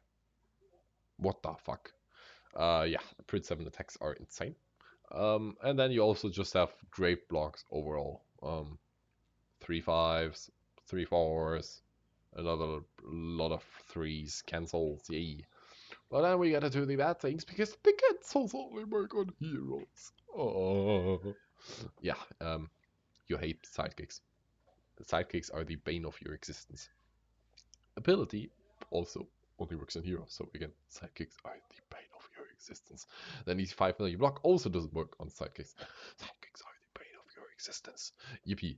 Um, you don't like getting pressured, of course, because if you have to leave the zone because you're scared and you don't have blocks, well, you won't get the pink. So that kind of defeats the point of your character. So nah, any matchup that just draws more than you is usually not that great. Although you have a really good fatigue game, so at that point you maybe just be able to run away. Um, you just struggle a lot with sidekicks and one health sidekicks in particular because they're hella annoying for you. Good matchups. Fighters that usually want to play a long fatigue game and run away and don't have much draw. Golden Bat. Yay. Daredevil. Yay. Black Widow. Yay. Moon Knight. Yay! Dracula. You can't just ignore Beast Form with Deeds of Valor because you only take 2 damage. Yay! Um, Angel, also low health, plus wants to usually run a bit because not much card draw. So yeah, those low health or runaway fighters are perfect matchups for Tomoe. And again, all of these are relevant, so yeah, there's always a spot for Tomoe in the draft. Bad matchups, Wukong. Wukong doesn't need to run away. He's just never even in your zone because he only sends his clones in, which are sidekicks. Wow, yippee. Then you can't use your 7 against him because ultimate defenses. You just take 3 damage yourself or don't deal damage total. Yippee. Dusa, a lot of discards, a lot of sidekicks, pings. You have to approach her because, I mean, you're drawing a lot more. And yeah, then she's not running away because you're approaching her, you get pinged, and she can just attack you 2 times and discard your card, so then you run away again. Yeah, not great.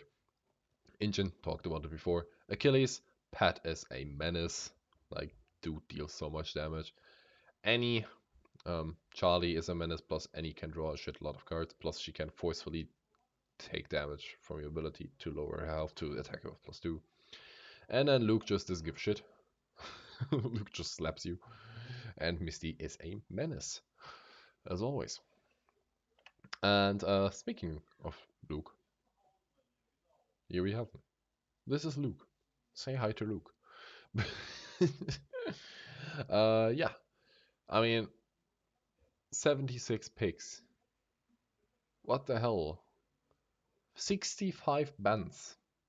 What the hell? And then a win rate of 42%, which isn't that great. Um, some of you might say, huh? With such high pick and ban rate, why isn't he higher? Like, that looks top 5, top 7 material. I have a very big reason for that. Because just like T-Rex, I am one of the biggest Luke haters in existence. I don't believe in him as much as people do. On the pro side, let's start with that though. Of course, yes, you have insanely good blocks. Like 4 value cancels that end a turn on winning, or just a 4 value, another 2 4 value blocks that move the opponent away and deal ping is like, he probably has some of the best blocks in the game. You have many high attacks, like 2 6s, Misty has another 2 6s, 3 5s, another 3 value boostables that you can boost to 6s, a couple of 4s. Yeah, you have still standing, which is recursion, winning combat, relying. Yeah, that's not that hard to trigger. I mean, yeah, you'll usually get one of them triggered easily, but then the opponent will try to stop the second one. But yeah, I mean, in some matchups you can really just farm that. And even if you don't defend, you still have a blank to defense. So yeah, that's Robin Hood has to spend a card each time just to block 1 more damage than you do just for existing. Think that through, and you have all the same amount of health. The fuck. Um, on the con side, you have a low amount of blocks. Like, the only really scary ones are your 5 blue 2s. And that's 5 blocks in your whole deck. Sure, you have skin, which exists, but that doesn't really reduce damage because it's 0. And then you have regroup, which also exists. Sure, it's a bit better in this deck than others, but so there's only really those 5 really scary blocks. Your deck is inconsistent as hell. Like I talked about it in the Winter Soldier slide that there's one more character where I lower their placement a lot just due to inconsistency. Luke is it. Because with Luke, you often either have the ketchup and mustard treatment where you just draw into only reds and only schemes and then just die because even if you have blank 2 defense the whole time, blank 2 defense is still not a lot if you have 13 health only. Um, or the other thing can happen where you just draw blocks and schemes or Misty cards if she's dead. Um, then you just have to double maneuver the whole time and cry. Then you can also lack the damage without Misty because yeah, even though you have 2 6s and then 3 5s and then another couple of 4s, like if Misty dies early, you don't have that much actually. And again, you're just relying on drawing a couple of cards, and since your deck distribution is so dog shit, you often just don't draw the things you needed. I think the biggest thing why people say Luke is like S tier, I've seen so many people say that, is because they're way too scared of him. Like, they know trash talk exists and just say, oh no, I don't want to attack him because trash talk, I might just get end of the turn. Yeah, who cares? Like, 50% of the time he won't have it, and even in a case where he has it, like, sure, he ends the turn once. If you if it was your second action attacking, it didn't matter at all. Um, so my strategy against Luke is just balls to the walls. Who cares? Like the philosophy you have to have against Luke is, yeah, sure, you could have a trash dog, but good that you don't. So yeah, if you just attack him a lot, he will have to take some attacks. Um, he will probably be more scared than actually to attack you back. Um, Sure, you have to avoid those situations where Trash Talk could just instantly destroy you if you attack first action, don't have defense, and he Trash Talks and then smacks you with double 6 and you die. Yeah, sure, avoid that, but overall, just go aggressive on him. He only has 5 good blocks, and like his draw order is so inconsistent. Nah, like, but still, I mean, he still has a lot of really good matchups. Um, Black Widow is really good for him. Um, he can just easily slap her to death.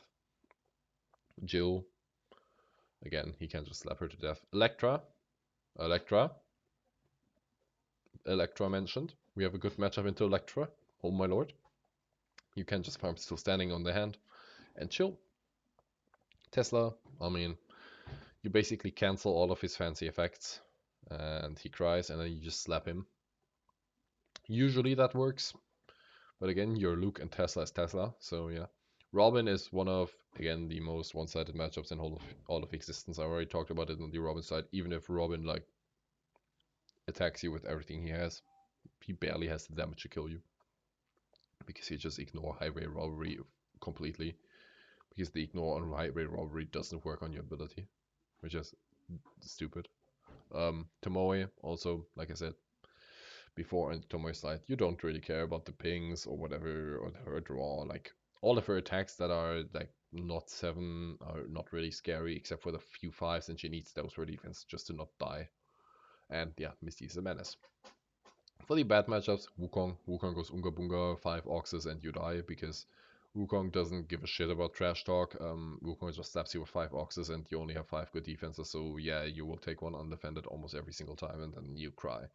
Bigfoot starts with lethal, 3 logs, 3 horns, 1 damage somewhere. I mean, yeah, not great.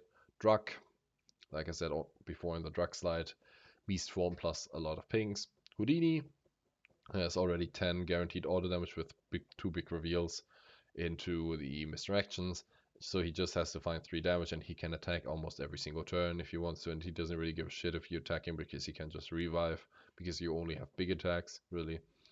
T-Rex also just doesn't give a shit about your high attacks. She just attacks you back, and you only have 5 defenses. And then Settler has way too much auto damage and can't just survive you. So yeah, overall, I'm not the biggest Luke fan, as you said. Not as you said, as you heard here. Um, I still think he's definitely pretty relevant and is a pretty commanding presence. And if he draws perfect cards, yes, he is around A plus tier, sure. But I just never see myself picking him because he's just way too inconsistent. Like, if you saw the finale with Kiet versus Za, and you saw the first game with Luke Golden Bat, like, usually people said it's a Luke favorite matchup, but I already knew that from experience, Bat has a way more consistent draw than Luke, and that should tell you something because Bat's draw is also inconsistent as fuck. Um, so yeah, I would still say that matchup is even-ish, if not bad favorite. So I was already like, yep, if Luke draws bad, and you beat it, and then you just cry, and yeah, I mean, yeah. What should I say? I think that's all I have to say about Luke. Let's get to the next one. Houdini! I don't know. That was supposed to be Java, like from Star Wars. Do you know those thingies? I don't know. Picks 58, Bans 53, win rate 43. Having almost the same amount of bans as picks at this high amount just tells you how much people don't like to play against Houdini. Dude is such a scumbag. I mean, playing as him is fun as hell, but playing against him not. Win rate is decent. On so many plays, I guess it's fine overall, because the times where he didn't get banned, he probably wasn't that great. On the pro side, he can win any matchup out of nowhere, as always, just maneuver set stage without only defense 9 value, become real GG. Yippee! You have insane mobility because, of course, you can warp every time you boost, so yeah, you don't care about boost values or anything else on that card, on that regard. You have great combo potential with beautiful pass into something like form an X trick, and then yeah, you can just attack a lot. You have so many high value attacks, be it big reveal, be it the 4 flourishes, be it the illusions. You have so many scary things. Of course, you have your boost tricks that you can just combine with an insane amount of versatility. Set the stage, chose this card on a maneuver where you walk next to the opponent is just stupidly broken. Um, you can gain actions, you can deal 2 auto damage 3 times and maybe even recur that. So yeah, technically 10 auto damage. You can have a total of what, 8 healing, maybe if you want. Like, it's kind of busted, to be honest. On the con side, you have low value blocks, you have low health, and almost no card draw without boosting. So you hate this card, and boosting away your boostable draw 1 cards just to draw cards is of course not great. Um, I mean, often in Houdini matchups you just take attacks because you need all of your blocks as well on attack, because some of the blocks are 3 value boosts and they're really important, and you just don't really care about the damage. That's why low blocks isn't like that big of a deal, because you usually are the aggressor and then just slap the opponent harder, and they're way more scared. Just because of the possibility of set a stage, and yeah. Overall, good matchups are Tesla. I mean, you slap away his only like good coil defense at the time when he doesn't have coils, and then poor boy Goldbat, he wants to run away because his defenses are crap. Well, guess who he can't run away from? Houdini. Little Red. I mean, the more I play it as Red, I think the more it becomes manageable, but it's still very, very, very bad. You can just mess with her basket symbols so well, set a stage, and then just slap her. Like, her auto damage doesn't matter at all. Luke, like I said before, in the Luke stack, 10 auto damage plus normal big reveal damage at some point will be enough. Titania, you can just discard her good glamour defense or whatever. And she cries, she only has 12 health. Sherlock! Sherlock is a good matchup. Oh my lord, we have a good matchup against Sherlock. Yeah. Sherlock doesn't have too many blocks and doesn't really like constant aggression, so if you're able to always get to him, That can work. Although Sherlock has a word to speak with you if he gets his discard schemes early and gets rid of some of your important cards. Didn't happen to me. No, no, no, no. And then bad matchups. Achilles. Achilles has just too many good blocks and just doesn't give a shit and just slaps you to hard once Pat is dead. Bigfoot, 5 cancels. Yay. Um, Duza. Duza just pings you every time you get to her and 6 discards. Yay. Robin, constant pressure. You don't have enough card draw to actually survive him, plus he can block with outlaws. She-Hulk is the biggest counter in your existence. Since your blocks are so low value, you always discard 2 random cards whenever she attacks you. Yippee, and then she has 20 health, plus can draw like a maniac with defense rests, or even her scheme that draws 2 and heals her 2. Yippee! Yeah, this matchup is abysmal for Houdini. And then Black Panther, he can boost with your boost trigger effects. If he just manages to hit once at the stage, you cry. Or big reveal, you cry as well. But yeah, that was it for Houdini. Dude is still a menace. Houdini going first is one of the scariest fighters in the whole game. No matter who you're playing, he can just win out of nowhere at any time. So yeah, I definitely respect the number of bans. I would do the same. And then we get to number 14, Jill Trent.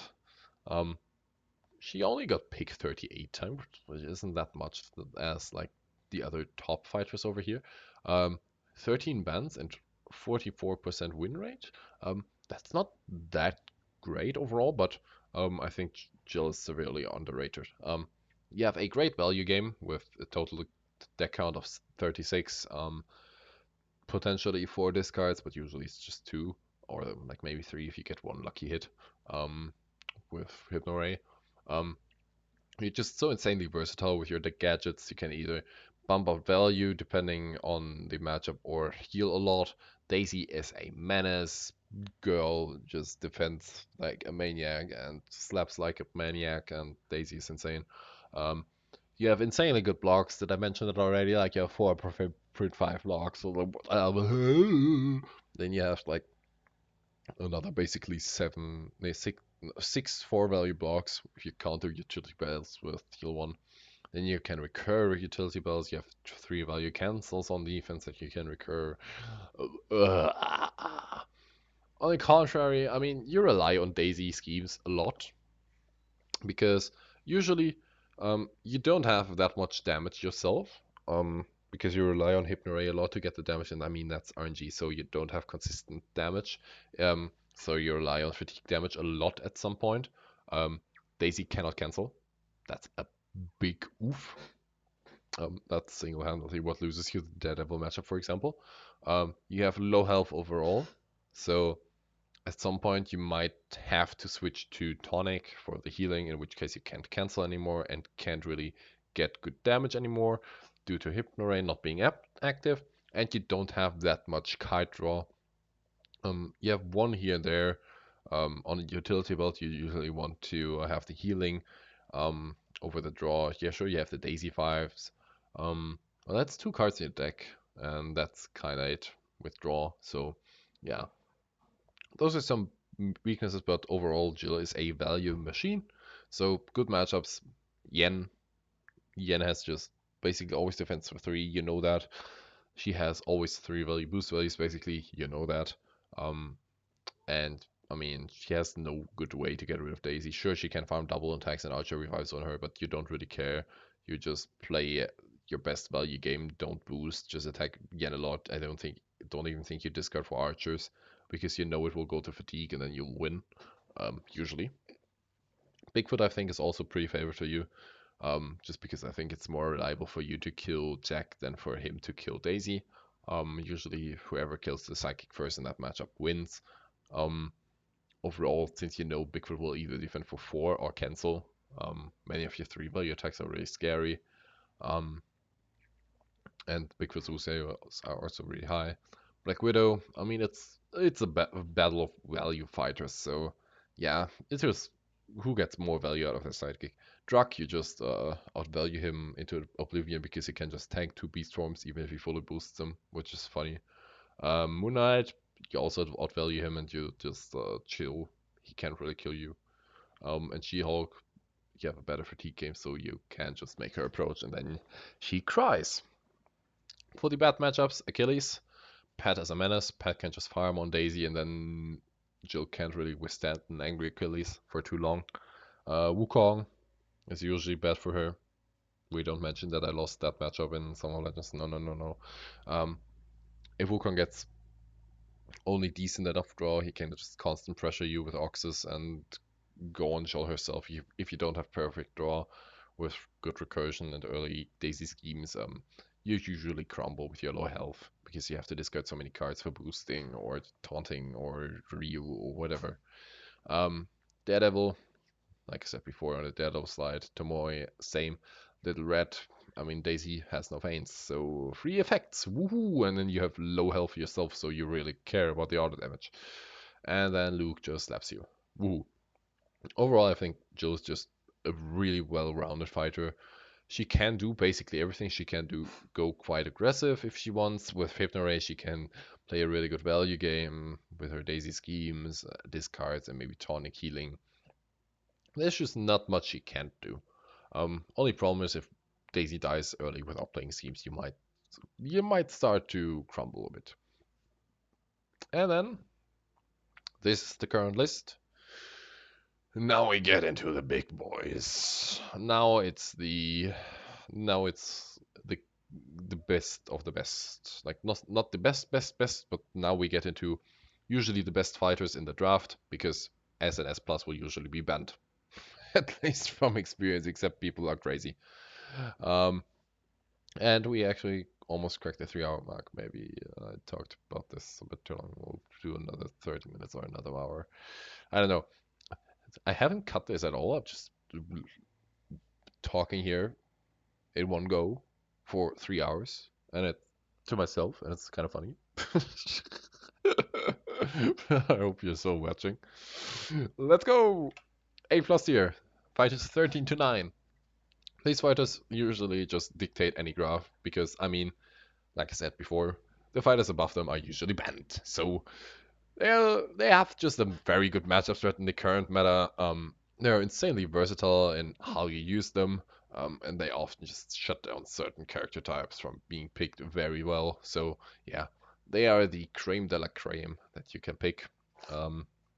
And one thing I will note from here on out, I will also usually these fighters will get countered by likes of Sherlock, Electra, Strange, whatever, but I won't put these in because usually they are banned. I will only put them in as bad matchups if there are not more bad matchups for them. Okay. Starting, number 13, my main Little Red. Red, let's go. 36 picks, 22 bans. That's pretty good. 44 the win rate isn't that great. Thanks, Zara. Sorry, sorry, I'll have to go with. Never mind. Dude did well. I mean, it's not that great, but it's okay. On the pro side, I mean, you have insanely strong effects. Next to Tesla, probably the strongest effects in all of Unmatched. You have minimum 10 auto damage in any game with 2 Once Upon a Times and 2 Never Leave the Paths. Then you also always kind of get Mouth mixed in there, which is at least 1 damage each. Of course, if we think that nothing gets cancelled. Because print values are usually at least 1. There's some fighters with print 0 values, but yeah, on average you can say 2 damage per mouth. So that's another 4 damage. That's 14 auto damage. That's already enough to kill some of the fighters without even attacking them, which is funny. Huntsman is a menace. 3/6 value attacks, 8 potential healing. Dude is insane. Great value game. You have three random discards. You have hands, which can recur itself. That's especially good against characters that cannot cancel. I may say characters because sometimes it's a sidekick that cannot cancel, so you can't just farm hands on them. Uh-huh. And yeah, you're just insanely versatile with how you play. You can go fully aggro and draw a lot with Path, Wolf Skin, and just really go aggressive, attack the opponent a lot with hands, bait out the defense, attack with offensive stones, and then just finish them up with a lot of 4 value attacks. You can play a very good value game over a long term where you keep Huntsman alive, make them waste value while trying to get to him, boosting, and then still discarding random cards, recurring that with hands. You can just try to go for your full auto damage strat, where in some matchups you don't need to attack anything, you just have to make sure that you get all of your auto damage ready. Um, it's just that you have to know that how you play in every single matchup and depending on how the game is going.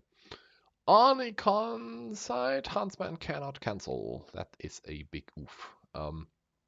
Dude is tanky as heck with 9 health, but that's sometimes actually a reliability because um, if he's at 9 health, that also means people can more often attack him to farm effects. Looking at you, Daredevil. That's pretty annoying sometimes. You overall I have a low health total because usually, even though you have 8 healing from Huntsman, they will usually just ignore red and just go for Huntsman at the start. So you start with your 14 health and you end with your 14 health because you can't heal yourself. Um, you can be inconsistent sometimes with your symbol draw, but to be honest, in that case, you just adjust your game plan situation. If you want to go aggressive but don't have the symbols ready, well, just don't do it. What the fuck?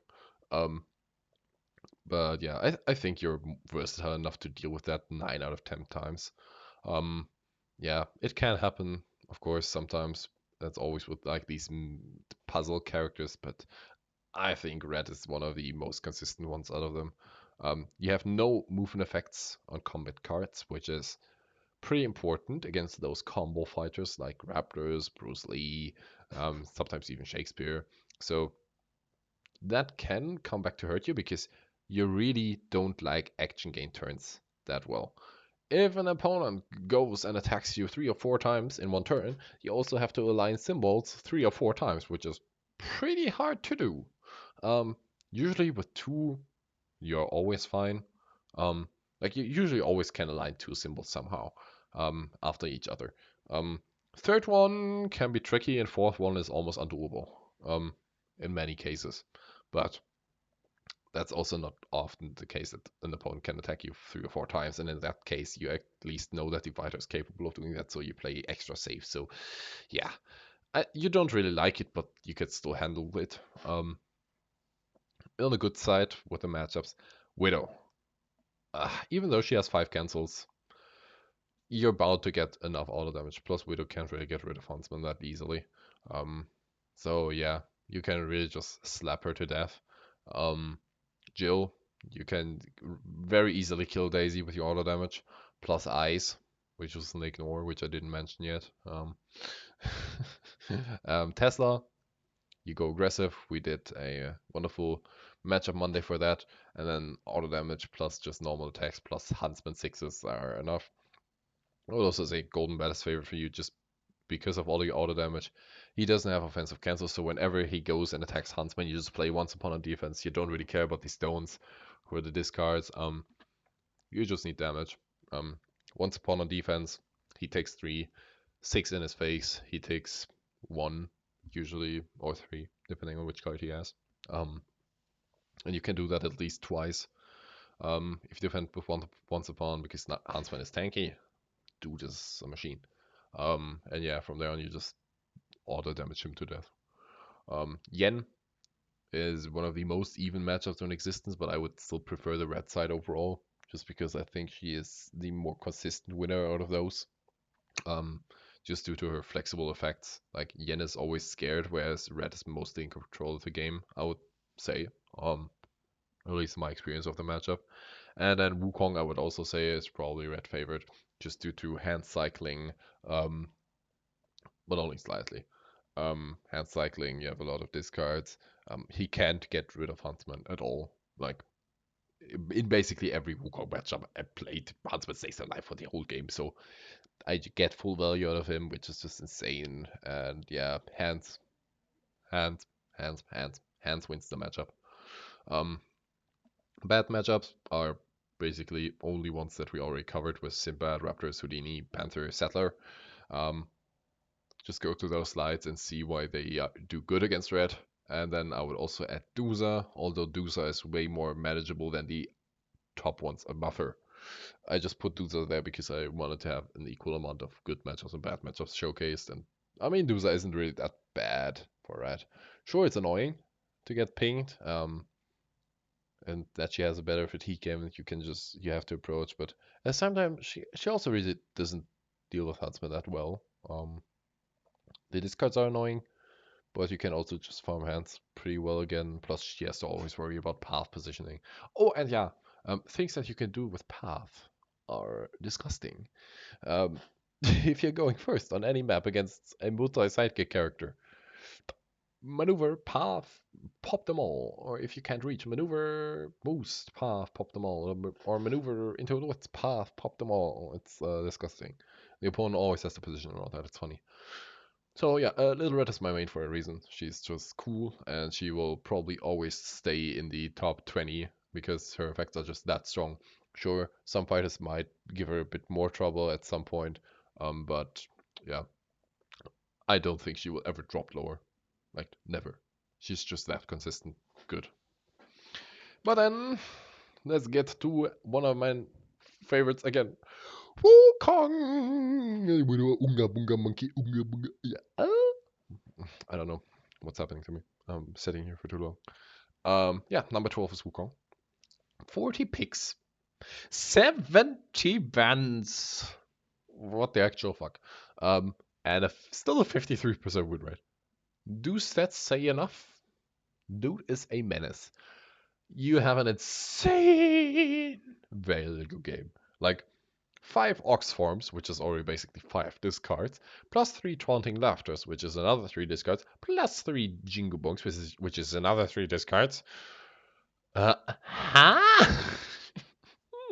And then you can also like return 3 cards. Yeah, Wukong is bullshit in some matchups. I definitely agree in that.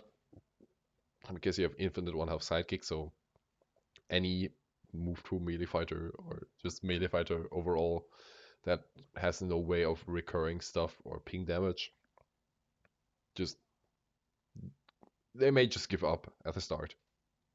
You also have insane defenses with your 4 ultimate defenses on top of that.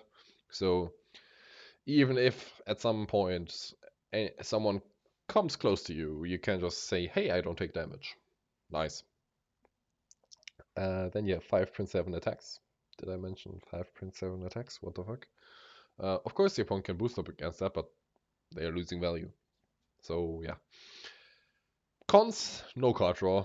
I mean, often it doesn't really matter because you just have your clone wall in between them. You just don't defend the clones, so the opponent wastes cards on them. You just don't need cards to defend them. So yeah, you have no cancels. That, however, is important, especially maybe against Red, for example, who can just hands you the whole time, or against any fighter with recursion or any strong effects.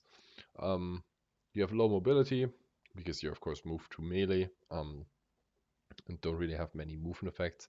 Actually, only like Bewilderment, which you only play like in really desperate situations, and Slime Monkey, I guess, with Wukong himself, which is unusual that you play him. With him, you usually just use it for the boost. Um, well, yeah, you have a low amount of good blocks, but you don't really need that many good blocks because, well, you have your clone wall. So yeah, there's only a few fighters who can really just go beyond that, and don't care. So for the good matchups, I might say all of these matchups are basically unlosable. Almost all of them. Simbat, free win. Golden Bat, okay, a bit more tricky, but still very favored for Wukong. Injun, almost free win. Bigfoot, almost free win. Achilles, almost free win. Moonlight, almost free win. And that's some of the strongest fighters there, like Golden Bat, Bigfoot, Achilles, Moonlight. Like, ha! That's all fighters that are still coming up, and you just free win them. It's insane. Like, I know why people hate Wukong, but I love him for that. Sure, if you fuck up draft and you get fucked by Wukong, your fault. But at the same time, he also has so many cool matchups, and some bad ones. Like Duza outvalues him, plus can attack a quadrillion times, plus pings away clones. Yen, Stallion Charge exists. She-Hulk, Omega level threat exists. Tesla can ping off clones for free, plus is ranged and can just combo on Wukong a lot. Rex doesn't give a shit about your Clone Thrash and go beyond. And then Daredevil, of course, can just farm devils. But yeah, I think outside of those, Wukong doesn't really have bad matchups. Like, almost not at all. I can't really think of any that are not Sherlock or Doctor Strange. But, yeah, I mean, if those are gone, or at least some of these here, or you have some of the counters, I mean, yeah, Wukong is a menace. Like, Wukong will always be a menace just because he's so good against so many good fighters. And just, like, he's good against basically any move to melee fighter. Except Geog. But, yeah, let's just go to the next one. Wukong is pretty simple, I think. Achilles, Achilles, Achilles, Achilles. 89 picks. That's the second highest pick rate. Holy shit. 57 bans. That's also a lot of bans. And that's still a average win rate with 47%. Like, holy. Those are some stats. Pat is annoying as hell. Like, dude. Oh my lord. Um, just put Pat in the face of the opponent in some corridor map. And they will cry. Because they cannot attack Pat. Because if Pat dies early, you get +2 to all of your attacks. Which is just bonkers. Also, you draw a card when Pat is dead. After every combat that you win. So, pressure! Yeah, then you also have Battle Hardened, which is a 2 versatile that you can loop the whole time. Which is pretty interesting in those matchups where the opponent doesn't have a feint and you just can constantly 2-value block. You basically have Luke Cage's ability from there on. What the fuck? And you have 18 health. Why? Okay. Cons, of course, you still have some bad things about you. You have no card draw before Pat is dead, so people can pressure Achilles quite well if they just attack low, so under Achilles' helm doesn't really do much, and Pat doesn't die. Fighters like Tomoe can try that. It's not really great for them, but they can try. You have a very, very bad fatigue game once Pat dies. You have a decent fatigue game, if not really good fatigue game, if Pat stays alive the whole game, but at some point the opponent will just want to kill him. So yeah.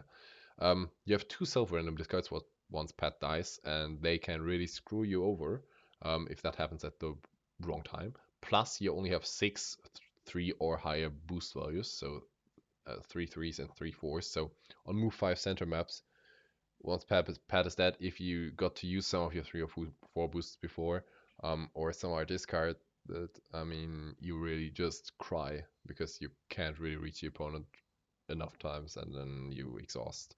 So Achilles usually really needs map, or has to try to keep Pat alive, which feels bad. But in so many matchups, Achilles can just do his normal game, kill Pat, and then go bonkers. Unga bunga. With a good matchup, Houdini.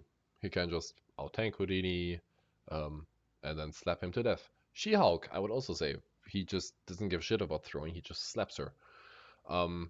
Sinbad, also just slapping him.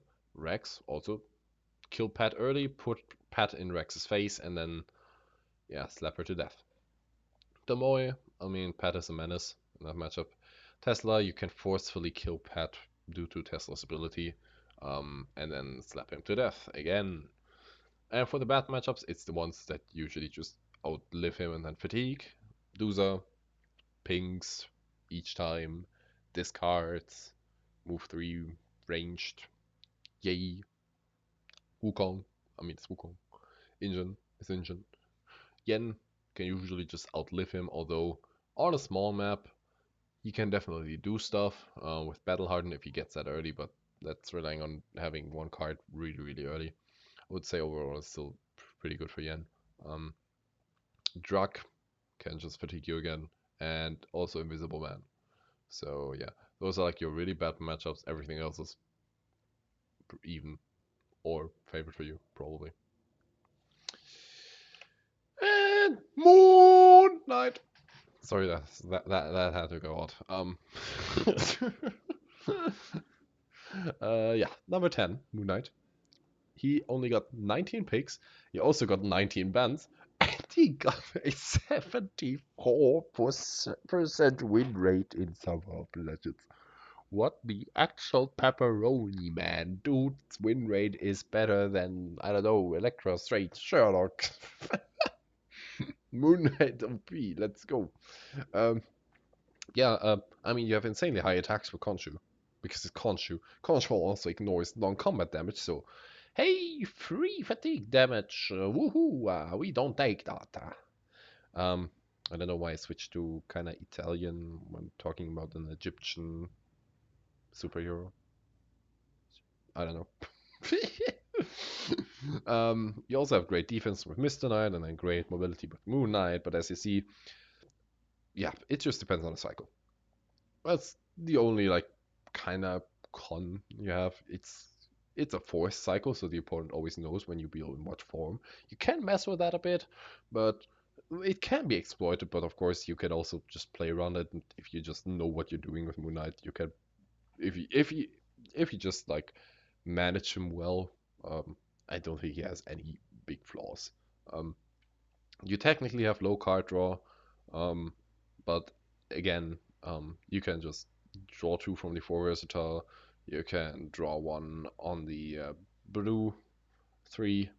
Um, so yeah, you just have to know when to play which card in which form, and yeah, I think that's just most things about Moon Knight is just how you pilot him.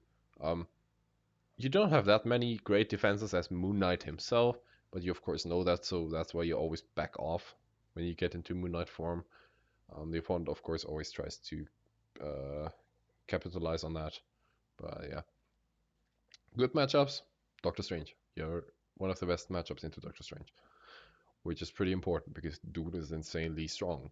Um, you just slap him way too hard as Conchu. He doesn't have any good way to deal with Conchu attacks except for Cloak, and even against that, you can deal some good damage with. That's why I always win. No, no, that's not the one. It's the two auto damage card after that after combat. I don't know. I can't. For some reason, I can remember all the card names, but not Moon Knights. Um, She-Hulk. You have a way better fatigue game than She-Hulk has, and you just technically also slap her to death. Because yeah, Contra doesn't take throw damage, and Mr. Knight has +1 defense once he ends next to her, so she can't really capitalize on you ending adjacent. Yippee. Luke, you just slap him to death, you ignore Misty and kill him. Sinbad, you can either exhaust him or slap him. It doesn't really matter. You can do everything you want against Sinbad. Daredevil, you also can just slap him or exhaust him. It doesn't really matter. And Bigfoot is kinda even-ish, but I find it to be a slightly Moon Knight favorite. Just due to Bigfoot having like a low amount of good blocks that can actually do something against Khonshu. Plus, it's quite easy for you to kill Jack, usually. With 2 attacks, that's usually enough for Khonshu if you pick the right ones. For the bad matchups, Duza, Forced Approach, Ping, one of sidekicks, you don't have great ways to deal with that. Wukong, I mean, it's Wukong. Engine, also one of sidekicks again. The engine player has to know what they're doing with not placing traps, but then it's really heavily engine favored, I would say. Tomoe, I mean, you don't have that reliable card draw. The most reliable one is where you take self damage. So yeah, plus Tomoe has deeds to just take 2 on contra turns. Golden Bat, he just runs away from you because he has a better fatigue game. And Annie can slap you to death. But I would still say, like, yeah, Medusa Wukong is kind of unwinnable, I think. Ingen and Golden Bat are doable. Tomoe and Annie closer to even, but still not that great. But yeah, everything else I would say probably decent. You can do that. I even saw a win against Electra this tournament. I don't fucking know how, but Moon Knight won against Electra. I mean, it can happen apparently. Maybe I have to try that. But then we get into number 9, who definitely is a bit better against Electra. It's She-Hulk. Woohoo! I don't know. Maybe I'm the only one, but I'm really starting to enjoy She-Hulk. 49 picks, 38 bans, and a average win rate of 49%. That's basically as mid as it gets. But with so many picks and so many bans, that's really good. Um, on the pro side, you have a very high health total with 20, the second highest in the game. Um, you have very scary attacks. You have a 9, or you have a 5 that discards 2 random cards if you win with 2 damage dealt. Ugh. So either the opponent feigns the 9 and takes 1 and is happy, or it feigns the 5 and takes 3 and cries, or he value blocks the 5, takes 1, is happy, or he value blocks the 9 and takes 5 and cries. So it's always a 50-50. You have a shit ton of discards with Lady Justice plus your 5s. You have a really good fatigue game, having already 20 starting health, 2 passes, Lady Justice, which is 3 opponent top deck discards, plus potential recursion from Sensational. You have great auto damage because you can just throw something at the opponent. Um, and once you're ahead in fatigue, you can just throw a card out of your hand, deal them 2 damage, basically using the card as a scheme without using the action. Um, and then just double maneuver again and repeat and repeat and repeat, because it doesn't matter that you extra maneuver. If you always deal 2 damage to them, your fatigue health won't change, because even if you maneuver them one more time, they took 2 damage for that, so that's exactly the 2 damage that you took from maneuvering as well. So yeah, if you're ahead in fatigue, you basically win. On the con side, you have low boost value, so for the chance that you have to approach someone, that can be a problem. You can lack the damage if you have to approach, because yeah, your 9 is very scary, but it requires you to have 2 actions. And if people are smart, they will not let you have 2 actions. You have only really 2 ways to get that with the 2 leap towards schemes.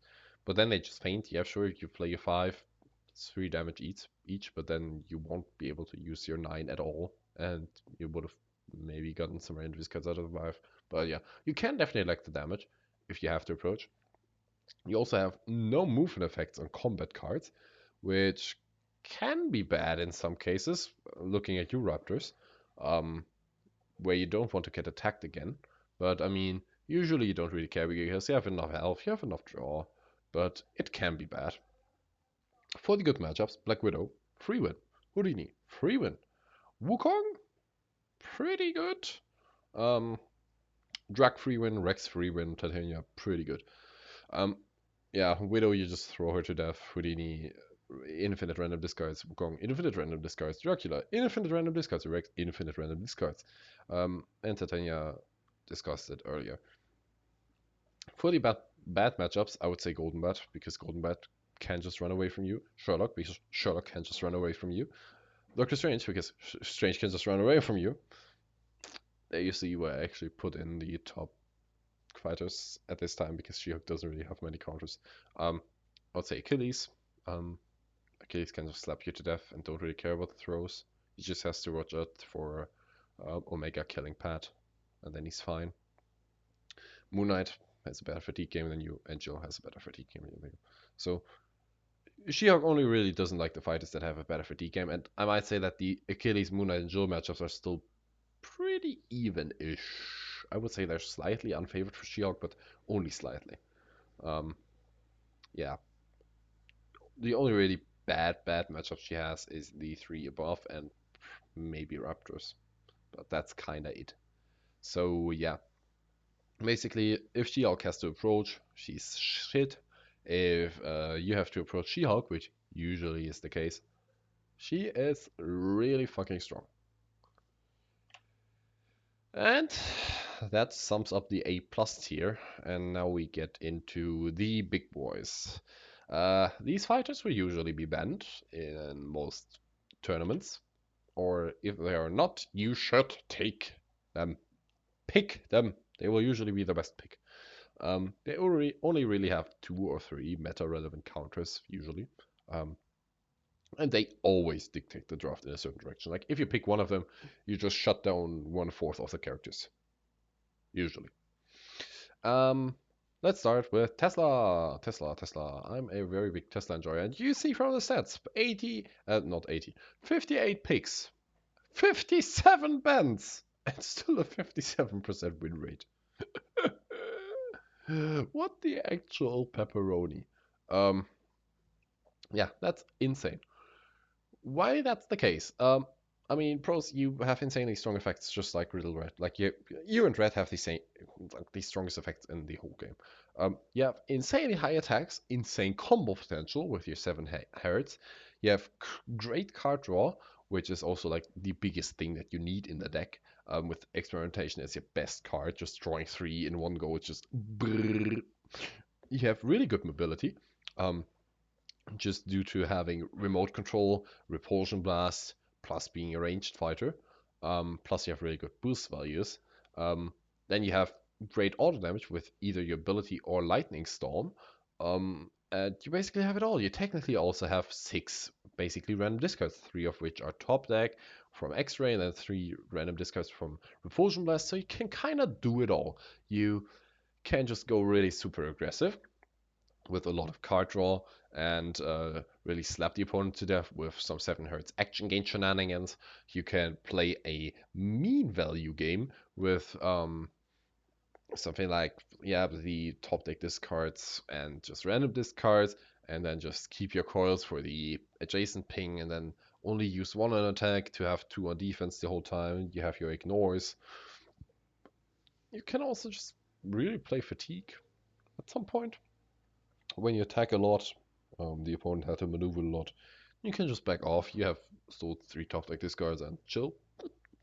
And yeah, I mean, you also have kind of a lot of health. You have 14 health plus 4 healing plus 3 healing. Yeah, I mean, it can happen. On the con side, I mean, you can get pressure to use coils on defense a lot, and at that point, you're not that scary anymore. So if the opponent can just pressure you enough and have more card draw, then you can struggle. You start with a low health total, and you need to use a lot of coils to get that health total up, and that's coils that you don't spend on attack. Um, Usually I like to use the 5, for example, more to use the 2 coils, to get the 2 coils just to be more aggressive, because that's what Tesla wants to be, aggressive.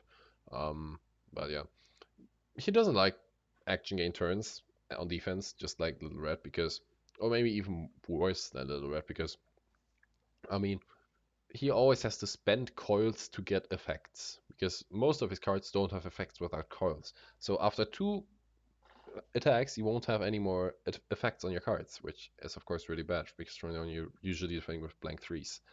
And that's not great. For the good matchups, Yen. Yen is pretty good for you. Probably slightly favored. Because of course she can cancel. Lightning Storm is insane. And yeah, you can actually outvalue her quite good. You just have to worry about not spending too many coins on defense. Duza is also quite even. Um, you can farm a lot on Harpies with passes and random discards. And you don't really care about the discard effects themselves that well. And again, Lightning Storm is a menace. Um, Wukong doesn't have cancels, and Lightning Storm is a menace. Moon Knight. Moon Knight doesn't like aggression that much, so yeah, you can really go shit aggressive on him, and yeah, pressure him a lot in Moon Knight form. Strange as well, doesn't like aggression at all. And you have so much damage that you just kill him. And Daredevil also doesn't like aggression. For the bad matchups, Golden Bat seems a bit counterintuitive because Golden Bat also doesn't like aggression, but Golden Bat can just run away way too far and then slap you way too hard in return. Um, Achilles can forcefully kill Pat and then slap you hard. Bigfoot has 5 cancels. Raptors action gain you into oblivion. Houdini has set the stage to fuck you. And then the Red has similar strong effects, but more possible options to use them, and yeah, can go more aggressive than you can, which is really cool. And then for 7, we have Bigfoot, the menace that we have heard about so often now. 80 picks, 69 bans. 66% win rate. I mean, you have insanely good defenses. You have 11 basically perfect defenses every time. Um, Either you move away and don't get attacked again, or you cancel because you have 5 fucking cancels that are not conditional or anything like Widow's cancels or whatever. It's just 5 cancels. Why not? You have so many high value attack. Basically, every attack you throw is a 4 or 5 or 6. Jack is a menace. You have 9 auto damage because why not? You have insane movement effects, like I said, and you have really reliable great card draw. Like there's nothing you don't have. You just okay. You don't have discards, but that's it. Everything else you have perfect, perfect. Yeah. Only small downsides. You have a low amount of defenses. You can't really deal with one health sidekicks that well because, well, you just slap big every time. And slapping big every time gets one health sidekicks feels sad. And you don't really like auto damage because auto damage, your defenses can't really handle auto damage. Yay. And you don't have healing. Um, Good matchups: Tesla, Houdini, Tomoe, Luke, Daredevil, and Widow. Um, I think I've covered all of them on their slides why Bigfoot is bad for them. So why Bigfoot is good for them is the same reason. Um, and the bad matchups: Duza. Duza can just drive you out of defense and then gaze you to death. Yen can also drive you out of defense and fatigue you. Sherlock. Wukong is Wukong. Ancient Same, and Electra is also just here because it's Electra. Yeah, not much to say about it. 3 hours, 30 minutes, but we're almost there. Golden Bat. 51 picks, 55 bans, and a 65% win rate. Golden Bat as the 6th strongest dude is just busted. Like if you see my strategy Sunday, you know how frustrated I am that this character exists. He has an insane value game with Alpine recursion, Insight recursion, 3 random discards, mostly 4 because you use the first Alpine honor discard. You have insane mobility because you always are a move 4 fighter and never have to boost. You have great value blocks with 2 5s, 2 4s. Why not 2 3 value cancels? And then you have many trash cards, which should be bad, but it's very good because you can just run away, discard them, and then your opponent has to discard actual good cards. I want to cry whenever I see Golden Bat played. Um, Cons. I mean, you have low card draw. Yeah, and you have a low amount of good defense. So if the opponent can somehow catch you, and then attack you a lot, or pin you and attack you a lot, that's where you maybe crumble, but that's also kind of it. Good matchups. Yen. He fucking destroys Yen. He fucking destroys Medusa. He fucking destroys She-Hulk. He fucking destroys Moon Knight. He fucking destroys Ingen. And he usually wins against Tesla. And I may say you, these how did they think this was okay? Bad matchups. Sherlock. Okay, it's Sherlock. Electra. Okay, it's Electra. Strange. Okay, it's Strange. And from there on, we get into the actual relevant ones. Tomoe, yeah, you can't really run away from her because you take damage. Um, Houdini, you also can't run away from him, and Wukong actually outvalues you. Usually. Usually. It's still Golden Bat. Yeah, Golden Bat is insanely busted. Dude is stupidly broken. Um, I just have him not in top 4 because he has some pretty bad low tier matchups and can be a bit inconsistent with his defense draw. But yeah, let's just move on. I don't want to see this stupid shit again. Yen, well, I love Yen. Picks in Summer of Legends, 101. That's the highest amount we ever seen. Bens, 77. That's also the highest amount. And then only a 39% win rate. That's really bad. But still. I mean, pros. It's Yen. We all know Yen. You have an insane value game. You have 7 discards. You have great mobility. You have an insane health total. You have insane combo potential. You have 9 auto damage. Because why not? Yeah, there's nothing Yen doesn't have. Except card draw. It cancels. Those are the 2 big things. And the only things that lose are matchups. The only things. You don't have card draw, so you don't really like constant aggression, and you don't have cancel, so you don't like strong effects. Those are the only things that lose you matchups. Um, yeah, for the good matchups, Medusa, I would say it's still slightly Yen favored, just because Yen is a bit more consistent and has just more tools. Um, Achilles, as well as probably overall slightly Yen favored. Moon Knight as well, Bigfoot, Wukong and Incheon a bit more so. But the thing about these matchups is, as always with Yen, they are not strongly favored for her. It's just like 55-45 or 60-40. So it always just depends on you as a player and on your skill to win those because they are pretty close. But Yen usually still has the upper hand. And that's why probably also we see such a low win rate on her because on top of her few really bad matchups, most of her other matchups are even. And that means sometimes she also can lose. But it usually just depends on the player making a mistake. Best example of that is my Summer of Legends 64 game against O-Town where I played Yen against Houdini and I fucked it up myself at the end by attacking once where I didn't need to attack. And that just lost me the game. One wrong decision. And that's always the thing with Yen.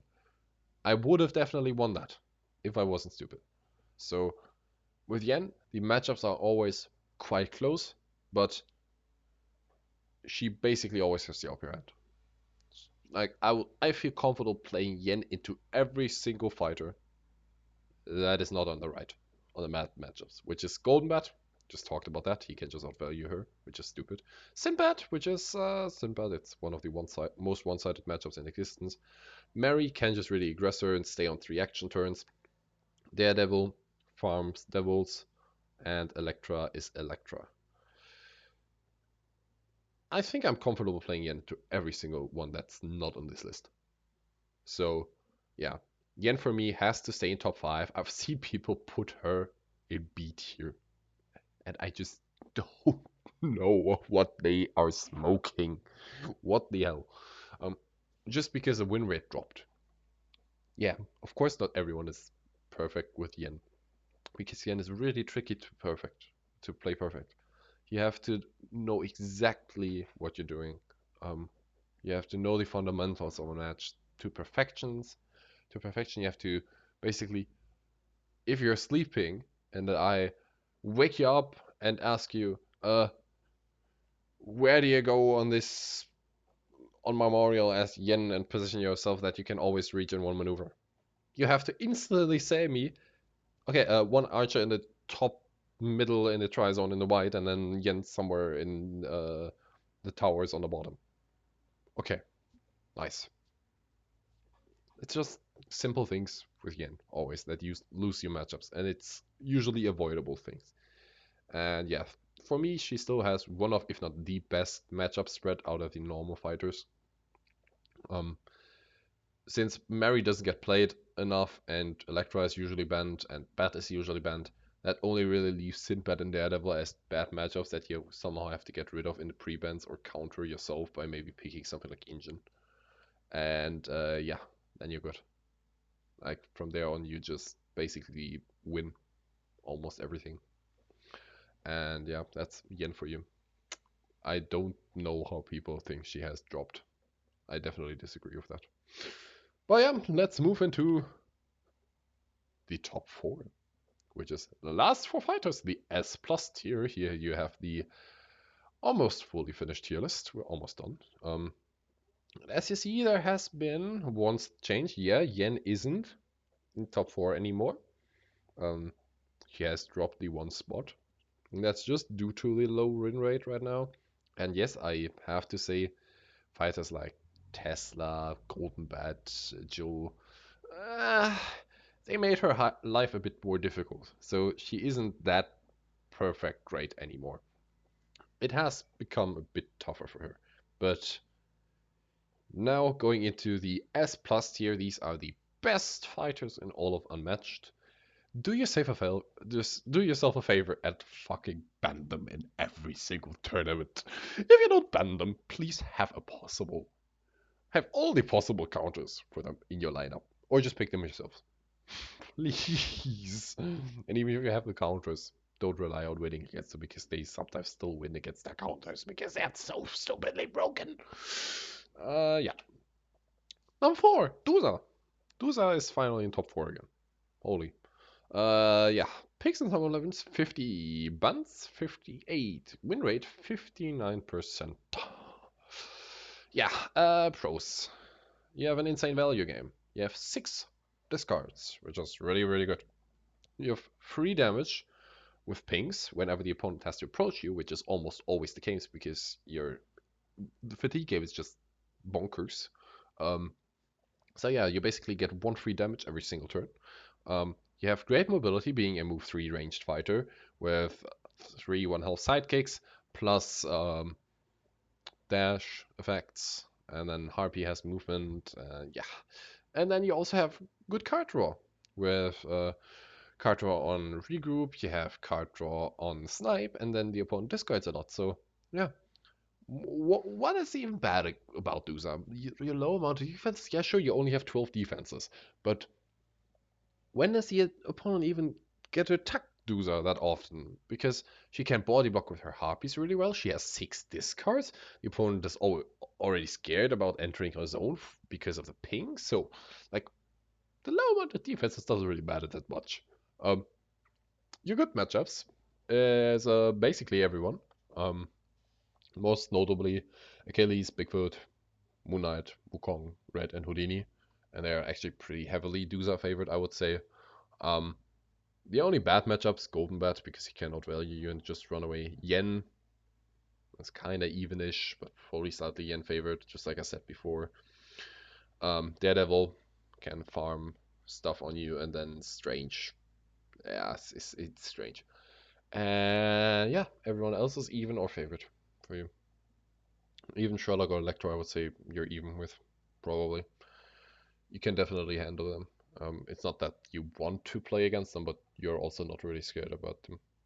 Um, and yeah, I mean, the last couple of sets was just where Yen fell down, the meta just suited Duza way better. It's insane. But yeah, um, at this point, I think I just want to get it over with me. So let's jump into the tier, which is starting with number 3, which is Doctor Strange. He only was picked 16 times, but banned 25 times. That just sees how often he got banned in the pre-bans, because those are not actually talked about here. Um, and then the win rate is still 75%. I mean, for the pros, you have an insane value game because you can recycle any card that you play in combat with 1 damage. You have an insane fatigue game because you have 11 passes. Because why not? With 20 health and 11 passes. And you have an increased tech count because of your ability. You have insane healing, potentially infinite, with Rings of Ragador, especially against psychic characters or 1 health psychic characters. You have insane card draw. You can just draw 5 with Eye of Agamotto or spam your ability to draw if you want, because you can usually. And you have insane combo potential, because why not? With Balls of Balthak. So if you just catch the opponent out of defense once, you can bolt 2 damage, bolts 2 damage, bolts 2 damage, rings 4 damage, and heal 4. What the actual shit? On the con side, you have low health? Question mark? You only have 14, but you technically have guaranteed 6 healing. You need to take damage to draw for your ability? Question mark? I mean, you can just not use it in many matchups. You don't need to use it. It's all just question mark because those cons are not really cons, because in most matchups you don't really care about it. Good matchups, you're really good against Electra, which is funny. You're really good against Medusa, which is funny. She-Hulk is 3-win, Wukong is 3-win, Red is pretty much 3-win, and Bat is also really favorite for you. The only bad matchups, I would say, are T-Rex, that's just abysmal. Tesla is pretty bad, Moon Knight is pretty bad, and Bullseye is ass. Everything else is even or favored. So get rid of these four on the right and you win, basically. Woohoo! Isn't that balanced? Next, Electra. It can only get worse. Picks in Sum of Legends 7. Bans 25. Win rate 71%. Yeah, insane value game. Again, you can recycle the hand card just by killing your sidekicks, which you often even want because they can't cancel. You have an insane fatigue game because you have 40 cards in your deck. You have insane combo potential with the two mesmerize action gains on Resurrect, and you have insane defenses because you have a total of like what? How many defenses? 30 in your whole deck for the whole time, and then like intercept is 5, size 4.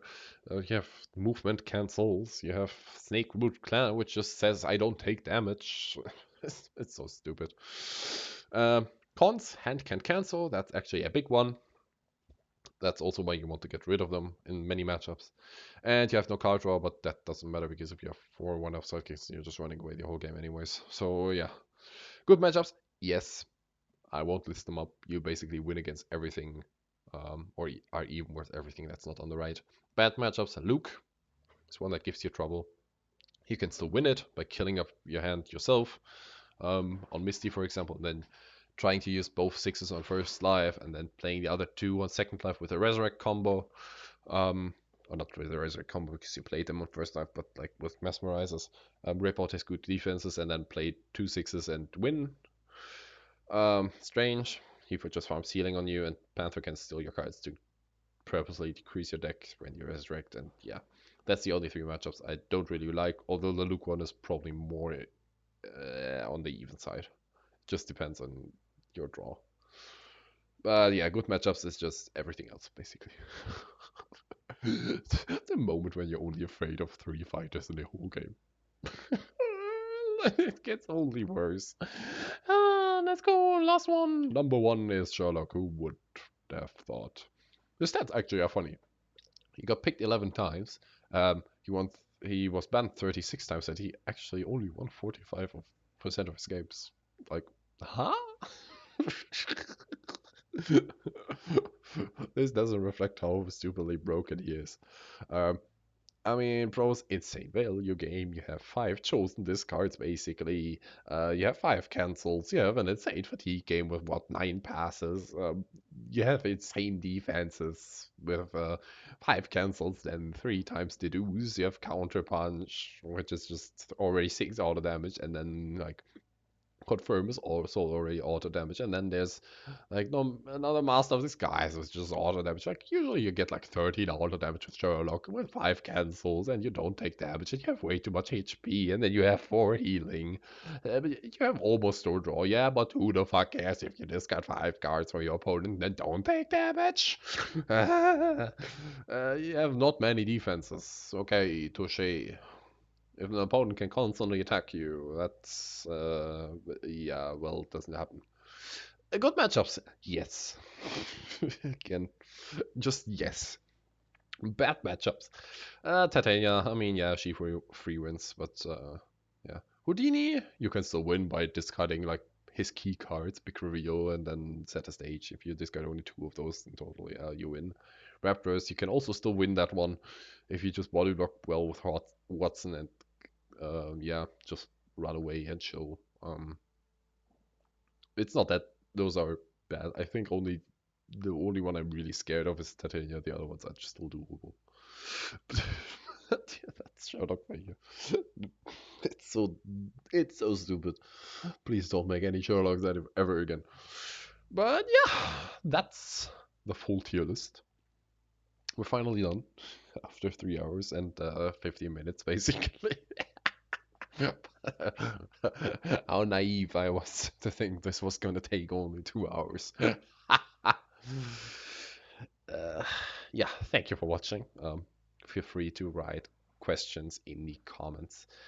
Also, remember that this is only my current tier list. So, of course, everyone will have different preferences with fighters, what they value more, if it's consistency or burst potential, whatever. Um, if you don't agree on a placement, tell me in the comments what you would have changed so we can talk about it. Maybe you have some different experiences in some matchups, and then we can talk about that, and maybe I'll try it again and then something changes. But yeah, don't be rude, please. But yeah, then thanks for watching, and until next time. Bye bye.